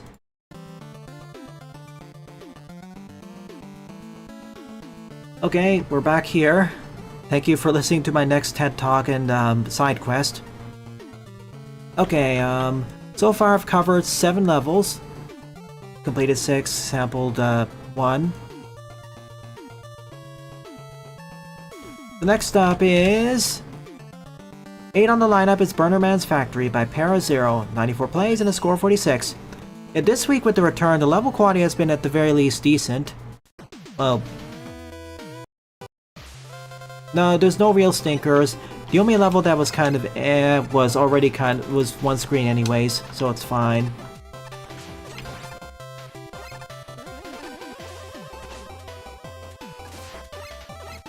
I'm just repeating what the Steam description says. Jaden, you're becoming a frequenter again, Mr. Sgarde. You've been participating in almost every single Mega May stream, barring the weekday ones.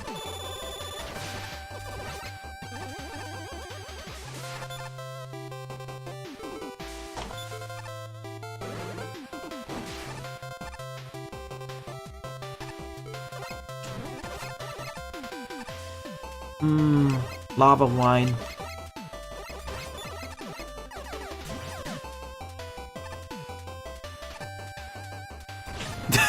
That worked.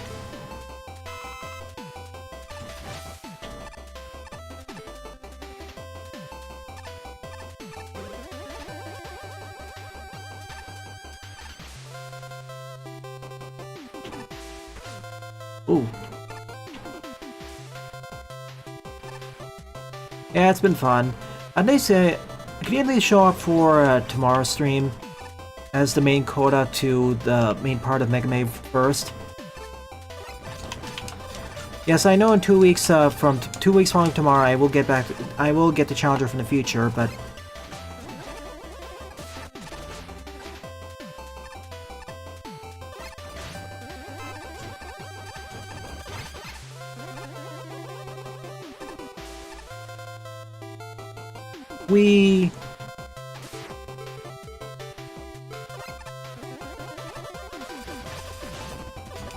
I knew it.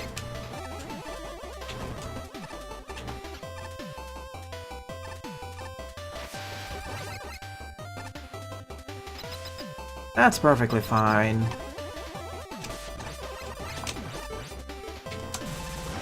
Take that with auto fire.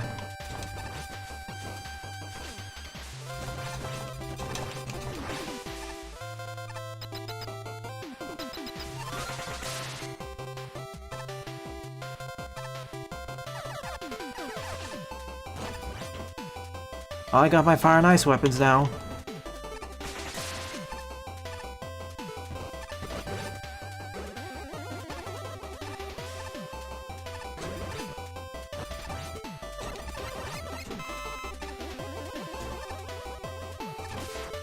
Not falling for that.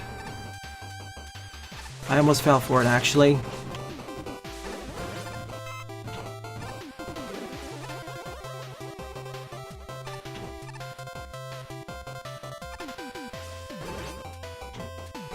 That's fair, Jaden.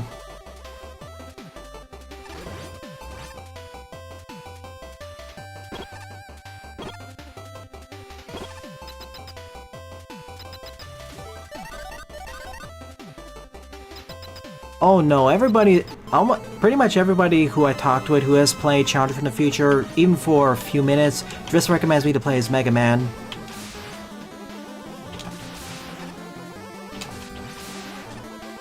Like, the game was not balanced around base. Not the same way.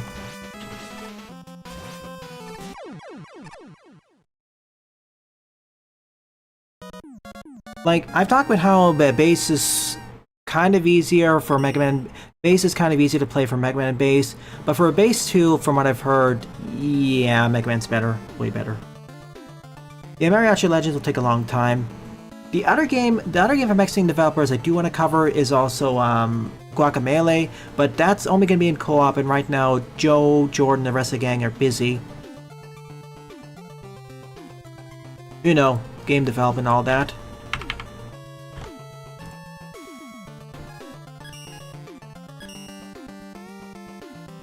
Yeah, Guacamelee Super Mega Ultra Turbo Adjective Edition. It's a beat 'em up Metroidvania. I really want to play it in co-op though. Here's the funny thing, cool kid. With Mega Man and Bass, yeah, sure, Bass usually kind of has the easier experience compared to Mega Man, assuming you use special weapons. But still with Mega Man it's doable. But for what I've heard from Challenger from the Future, they backpedaled way too hard towards Mega Man's favor. They overcorrected.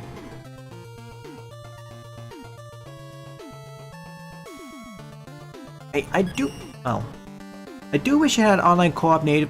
Does Guacamelee have the native online co-op? I need to see that. Guacamelee online co-op. I need to find out now.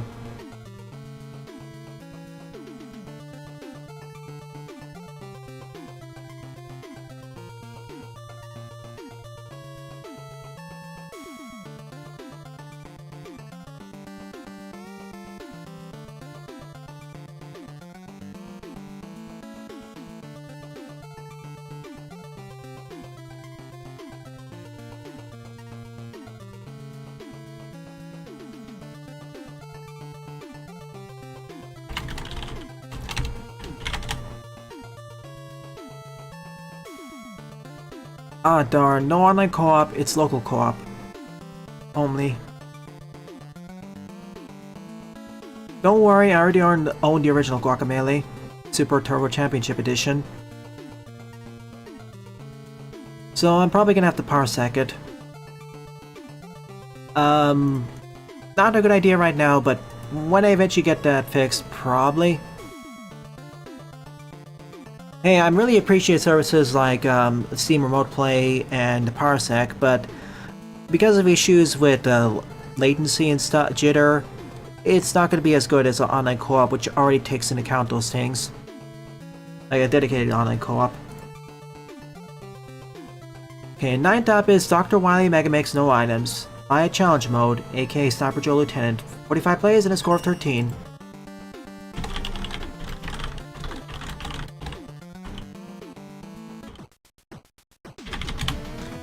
I'll probably start doing the Deltarune stream. I'll probably do Undertale and Deltarune. At the very least with Undertale. At the very least with Undertale, I may do it later this year, but Deltarune later, next year. I simply have too many things to cover in the later part this year, not to mention the guaranteed game requests. And I never actually even covered Jay Butter's game request last year, which was Sonic Rush. So yeah, this stage is based off of different Y levels throughout the series. In this case, this is from Mega Man 3. This is from Mega Man 5. Just need to make sure that the soundtrack wasn't lying to me.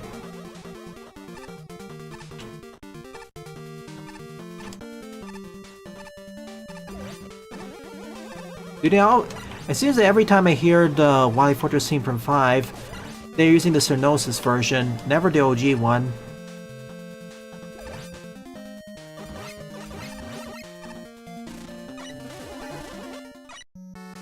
Oh no. Not this jump.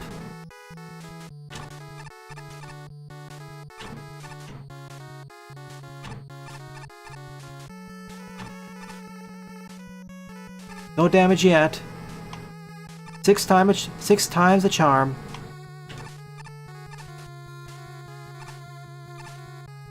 Okay, that took 7 times.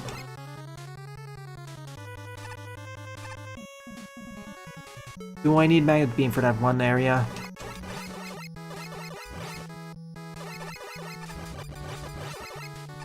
No Super Arm or Thunder Beam. Wait. Let me check that actually. Did I note that? Yeah. Jay Butters actually asked me to cover Sonic Rush in 2025, although you know how that worked. Also, Sylveon asked me to do Hyperspace Invader, but I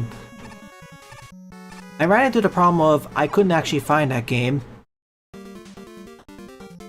Yeah, Cernosis is cool. Don't get me wrong, I actually like it more than the OG version of Wily 5, Fortress 5. Yeah, they started to show up less and less in the stream, so they did show up for the Mega Man 9 and I think Mega Man 10 streams. I think they're busy with real life. Yeah, I am doing that, Mr. Scarne. I will give a warning about 1 or 2 weeks in advance for that, counting on that. I can especially ping you for it if you want. I know... I haven't even played Rush, by the way, so it's gonna be a blind playthrough. Mostly blind. I know how the ending goes. Oh, hey, Kozak. Fancy seeing you here.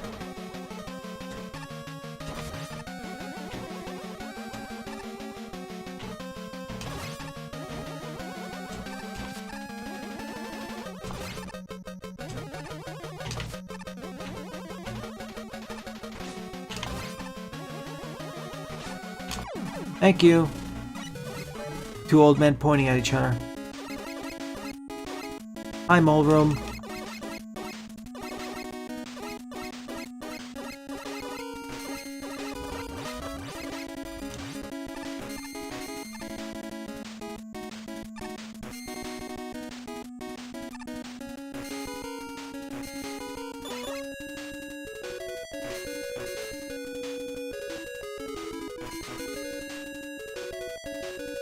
What drops?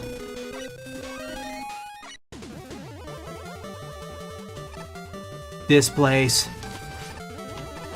Well, at least this does not include the hardest parts.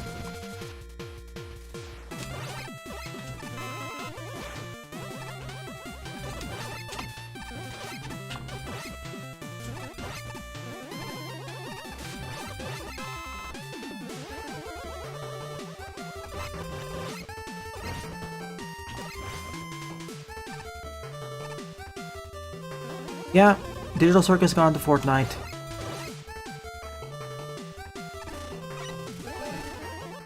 I would appreciate some guidance there. Ooh. One off leg. Foot. There's always a checkpoint before, so it's fine.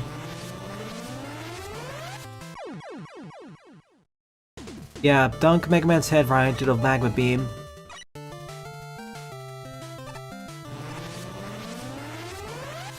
Yet again, aggression pays off.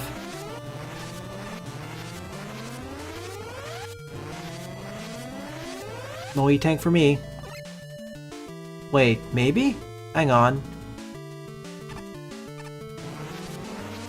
I mean, this is even easier than the OG section because I get those safety parts.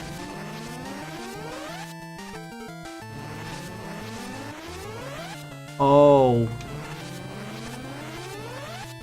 I don't get 9 and 10's increased walk speed though, so this jump is now tricky to pull off. And I don't have access to sliding either.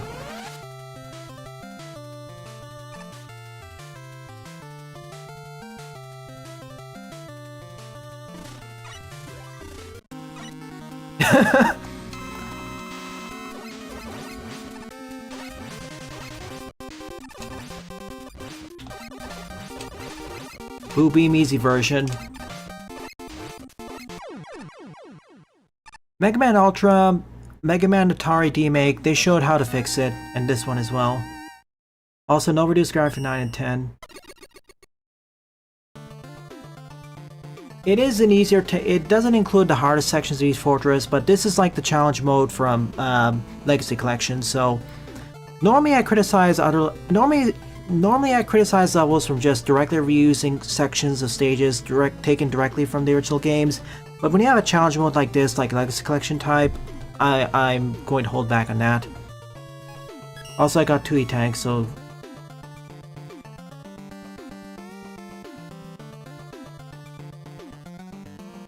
Oh, Kingdom Hearts 1 is gonna be like 20 hours at least, so yeah, no. It's not one of those series, especially 2 Final Mix I want to do because great action RPG, but... you know, too many games on my playlist.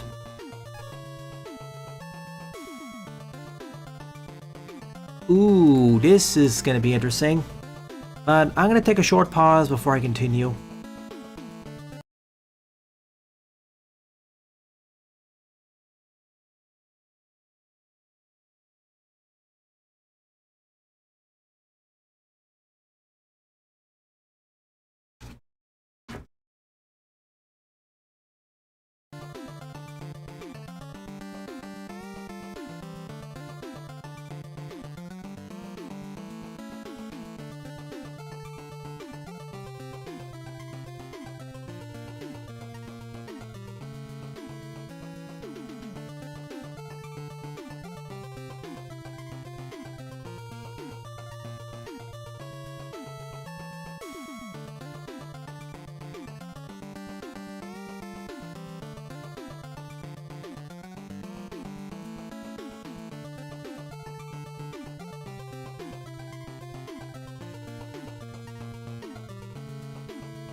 And I'm back. Sorry for the delay, I had a few other things I had to deal with.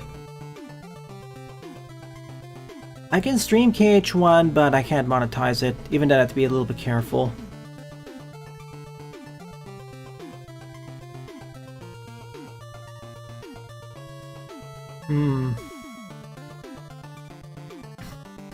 But yeah, I still am pushing you to make a new demo for Megamet and Sashore DOS Remake for Sage 2026.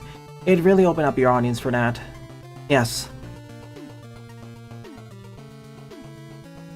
As much as I enjoy Maker, its age is showing.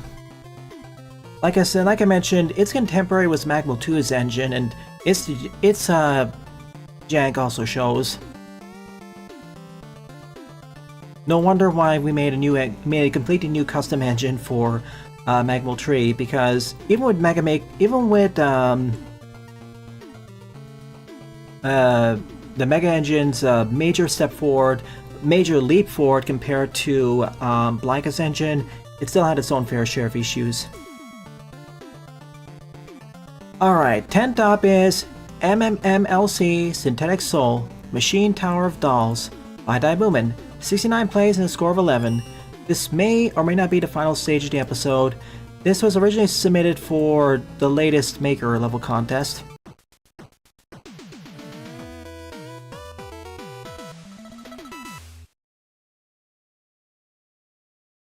Ooh. It's pretty much done. Well, even if you don't have a demo, you can still submit to Sage 2026, as despite what the name suggests, you can still submit fully completed games to Sage as well, and they'll happily accept. I see what you mean by Synthetic Tower of Dolls, or Machine Tower of Dolls. I see you. I see your brother as well.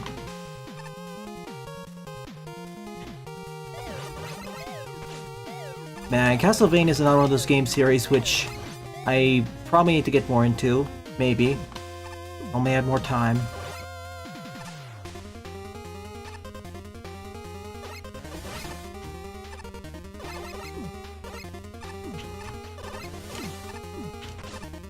Heck, there are even many things on Mega Man which I don't know about enough. Like, I'm still surprised and happy they decided to go for a very obscure Nintendo Power callback for Dr. Weaseletta and Teddy and W.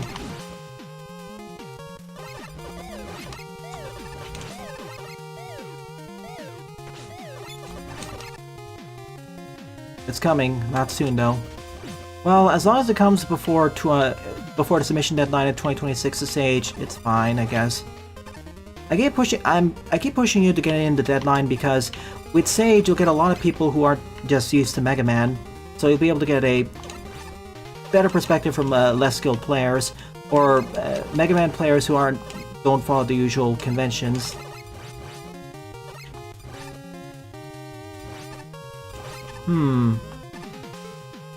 Oh, I forgot I have special weapons, my B.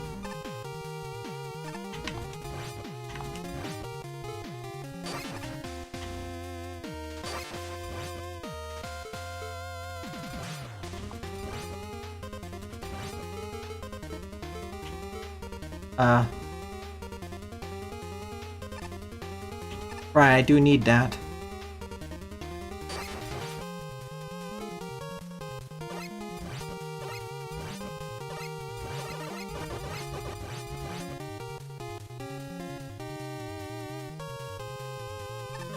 I getcha. Oops. That was not the intended way.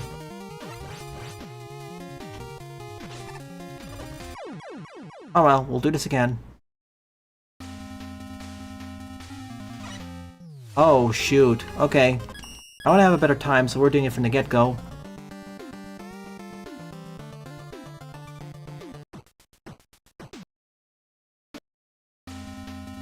From the last time Mega Man was featured during Sage, the reviews and impressions are pretty good.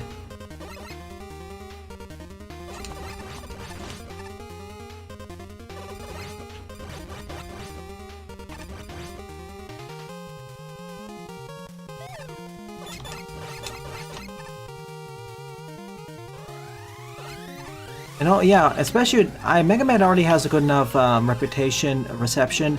Blade Man and DOS Remake could really do with that.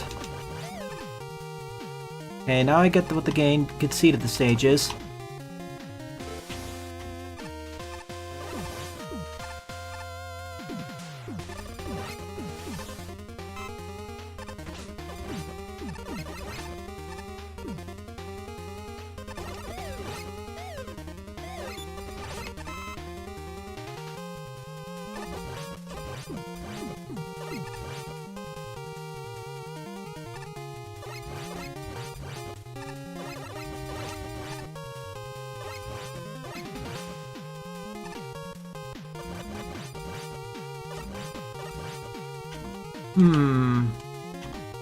Uh-oh.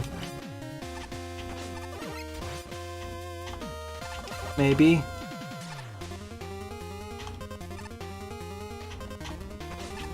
Trying to get there, game.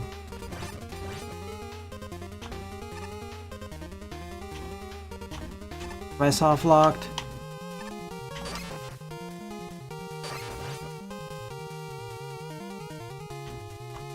If only I could make, if that roof was a bit small, if that roof was higher, I could make the jump back. Like, if I could have a weapon that could aim backwards, sure. But unfortunately, I can't. I can only change the direction of the gyro attack once. So yeah, that is. If I was grading the stage, that would kind of be a major minus because it'd be one thing, it'd be difficult to get it back out, but it's another thing when you have like that.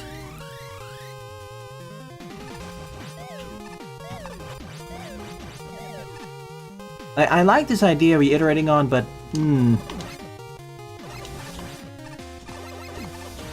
way I fix that is probably make the roof a bit taller.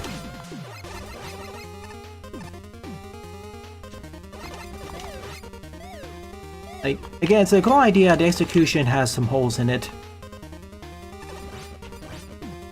And the kind that it's not like, oh, it's a janky, it's a janky but workable, in the sense that, oh shoot, if you're not careful, you'll get stuck.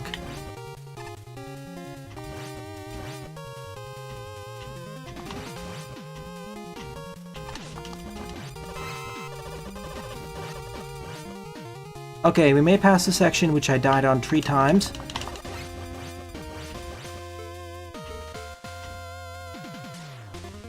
And I perish here instead. Or I have 2 ladders.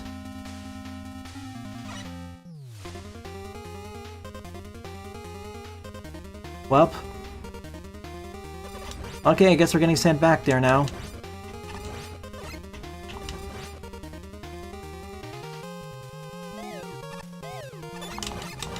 I'm just trying to figure out ways that are going to mess up that screen. I'm not used to that sort of level of block destruction with guts slushy.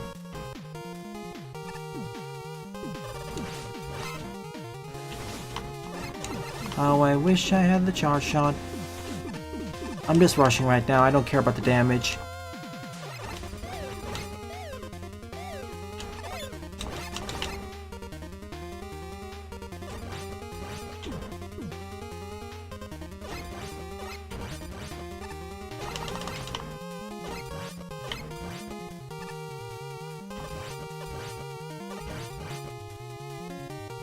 So don't shoot it multiple times.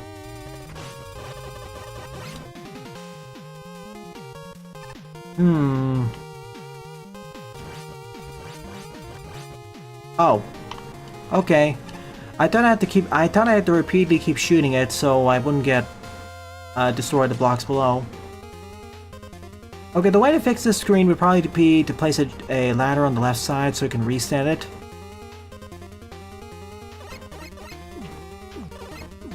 I don't mind having the screen, but you probably want to give a reset to players, especially this early on to the level. They're not as used to Gutsman's, the Guts plushie's movement.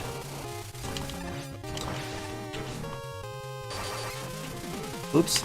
Yeah.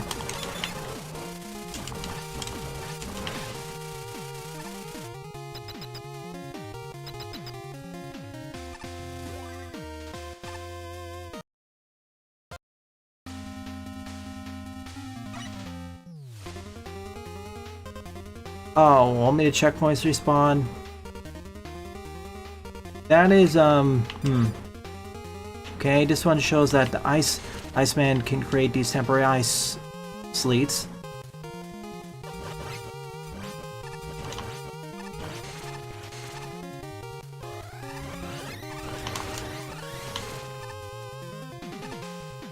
Give me my E-tank. Aha! There's one left there. You need to remember to put it there, otherwise you will eat it. You will fall into the spikes.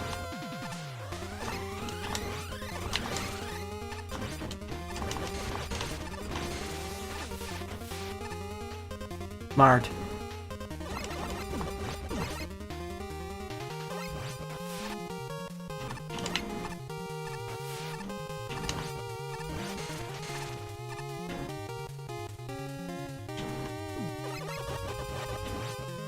Okay, you're in the water now. So I gotta and you gotta save you.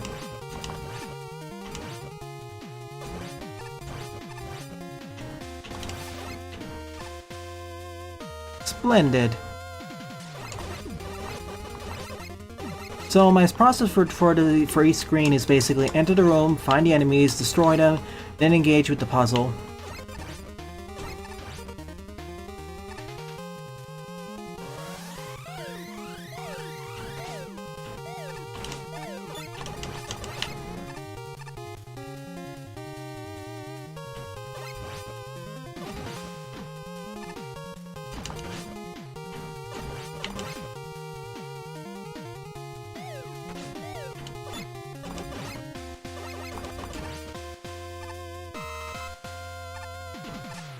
And now we do the screen in the other order. Hope you remember to create the ice sleet here. The ice sheet.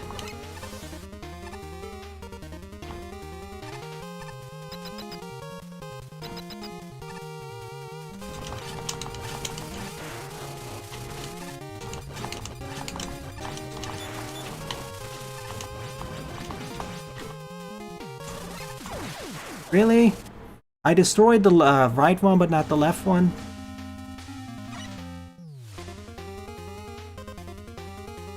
Almost. I was getting worried it was going to perish there, and yeah, I did perish. I thought it was going to be the other one was going to be... I thought the one left of me was going to be destroyed, not the right one. Okay, speedrun it. Yes, next time I'll use an E-tank. Alright, so you're on, Pringles.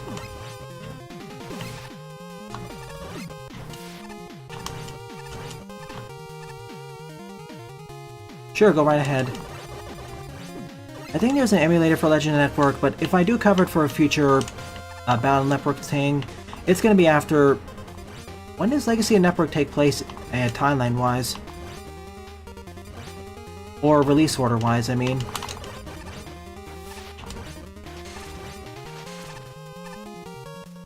Search Soul? Yeah. Originated from Battle Network 4, but also was carried over to Battle Network 5. It's really good. Especially in 5 because you can search, I think, search out search out chips.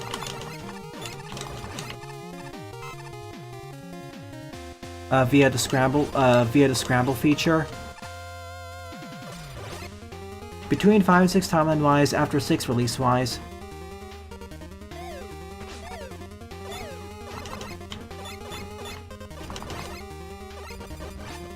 Aren't you forgetting something? Indeed I am. Ow. I fell into pottery. That hurt. I also fell onto the ball generators. That hurt too.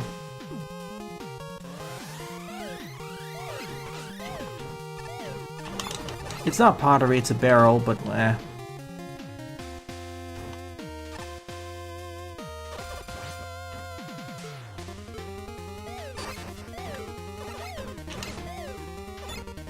Man, this is turning into my main existence for how this level is designed.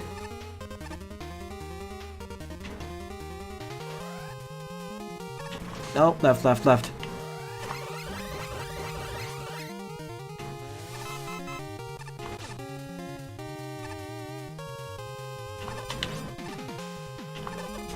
I am grabbing these, and I'm definitely going to be using my E-Tank. Oh, that can hit them? Why only the green one though?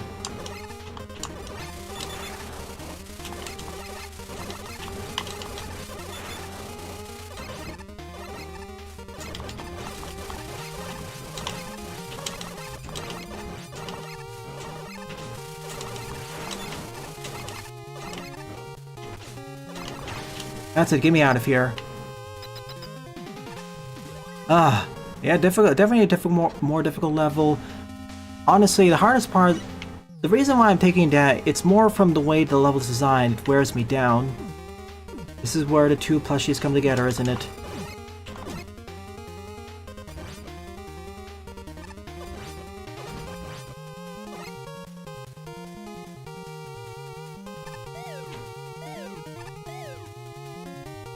Fake blocks too? Joy.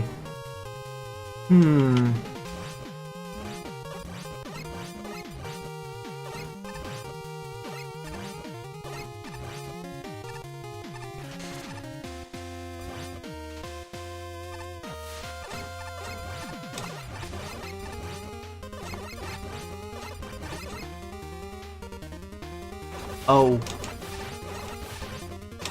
That's why we need the ice, isn't it?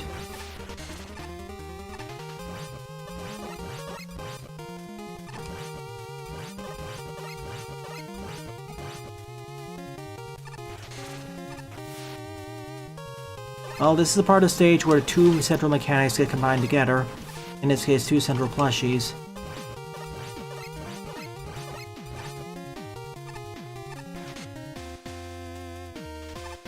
Let's see, Search Souls and Legacy Legend and Network.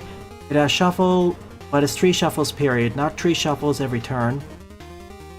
But it also gives you plus 30 to cursor chips.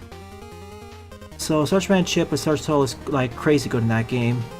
Charge Slot's kinda mid, but it hits literally anywhere. Also has Proto Soul, while that one charge shot's the strongest game. It only gives plus 40 swords, but also plus 10 to null. But it can't chip charge for Step Sword.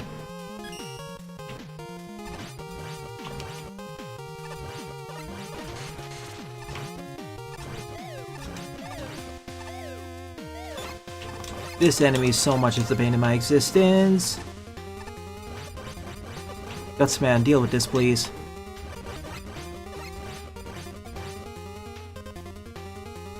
Do I need you? I do.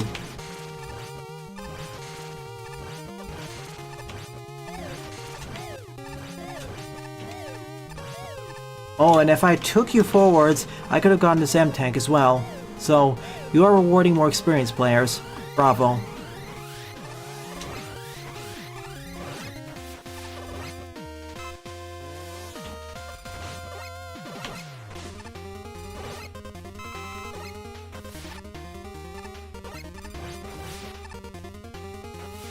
Two for the price of one.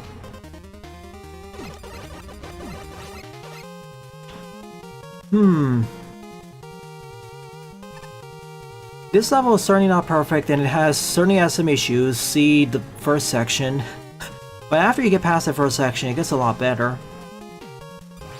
It is a little bit janky though, but... Squish.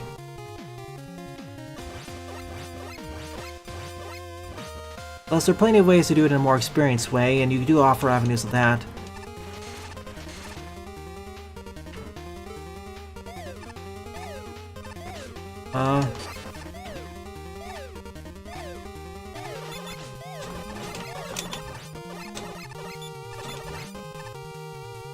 Alright, pick a hole.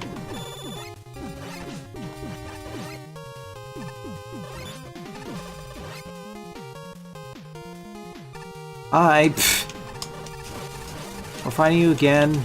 Sure.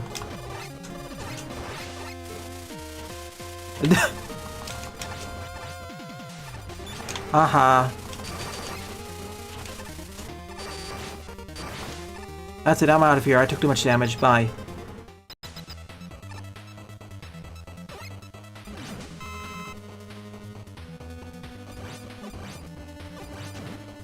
Punk?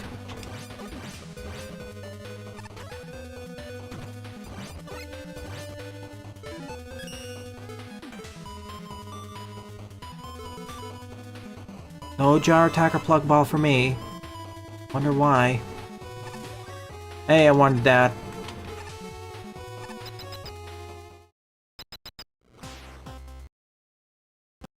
Gutsman squished to death in Chicago. This is one of those examples of this is one of the examples of level ideas which has some great concepts.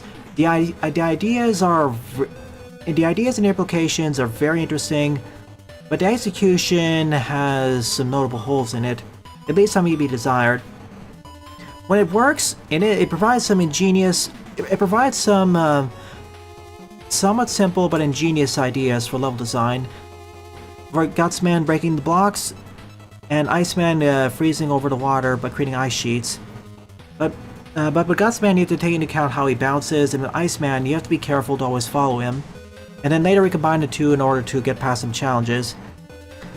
And then at the end we get introduced to the Punk blocks, or Punk plushie, and him just being able to destroy some objects. It doesn't get to the point where it's too complex, and in that way it does fit the general audience, although a general maker audience has already played a bunch of levels before. Because this does suffer from engine jank, unfortunately. Also, I don't think we need to see the double Phoenix boss this many times. Oh yes, yes! Take that, Pluto. Enjoy your head scrub. It's almost as if it locked onto him. Ed. Why do you... Punk, why are you trapped there? I don't think it was supposed to be that effective, but it worked. GG. Punk leaves no witnesses. He's also giving out his emergency escape signal. So about the jank, at least this time it worked really in my favor, just absolutely tearing him apart. Oh yeah, plant plushie too. So, okay. I do appreciate you putting one of the main mechanics of the stage into the boss fight, and it worked incredibly well. Did I enjoy W? Yes, Nuclear Stomp. I had my gripes, but overall I think it succeeded more than it failed. A few points need some fixes, especially checkpointing, but I liked it. And I will have to get back to it for the challenges, the 100 challenges, Endless Attack, and especially Rogue-like. Alrighty then. This is a good point to end off the stream. Of the 10 levels I covered in today's morning stream, my favorite one would certainly be Redux Aroma Man Aroma Alley by Mr. Scarde, with an honorable mention going to, of course, Synthetic Soul Machine Tower of Dolls by Dead Woman.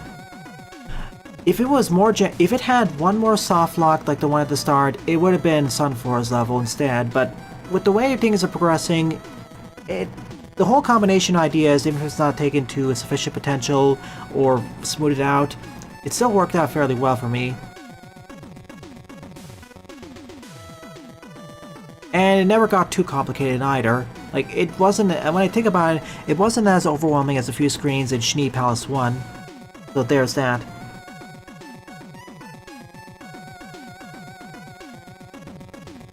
I think what's happening, Buster, is that not enough people have played that game. I think that's the main issue. And it really punishes you harshly for dying.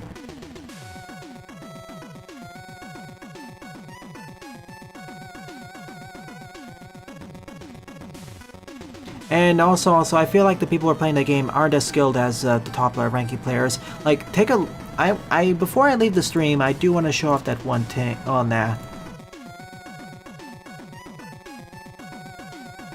Let's see, okay, let me just show it up now, because it's, interesting, before I leave. Okay, here's Mega Man W. Yeah, Buster was somehow in third place. I don't know why I'm not here. I don't think I got submitted correctly. Yeah, I don't know how Mega Marino did that. Like, the difference between Pixel Spark 2 and Mega Marino's scores is almost a factor of 3. Like, what did they do? Did they literally do it deathless under and speedrun it?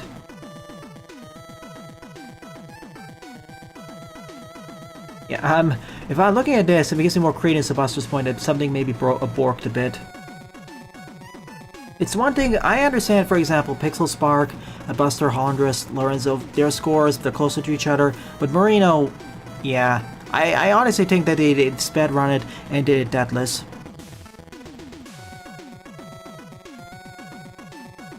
You know what, let me see what my final score was. I know, let me know. This is the last one for real. What is my final score for the game? It didn't get submitted for some weird reason, but I do have it in recording. Let's see. My final score was 81,238 with a rank of C. So is that here somewhere? Full game clear. Oh, of course it's not going to be here. It's too low. Yeah, makes sense.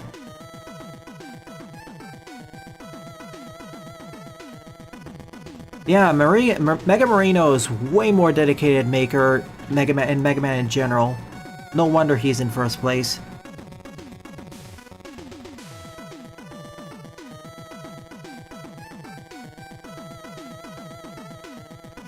Like, of the Mega Man streamers who stream regularly, he's by far one of the most skilled I've seen.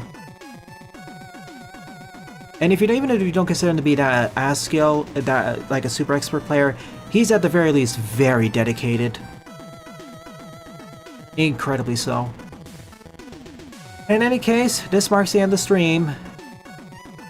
Thank you to everyone who either submitted their levels or simply participated in chat. It's thanks to your continued support why I continue to produce videos and stream on these channels. It's really appreciated. So, if you're enjoying this or any other video or stream on the channels, please rate, comment, favorite, and or subscribe, as they all help them out. And don't forget to follow me on Blue Sky and Mastodon as well as join the Discord server, as I regularly post updates there. Thank you very much for watching, and I'll see you all tomorrow morning for the conclusion of Mega Man 11.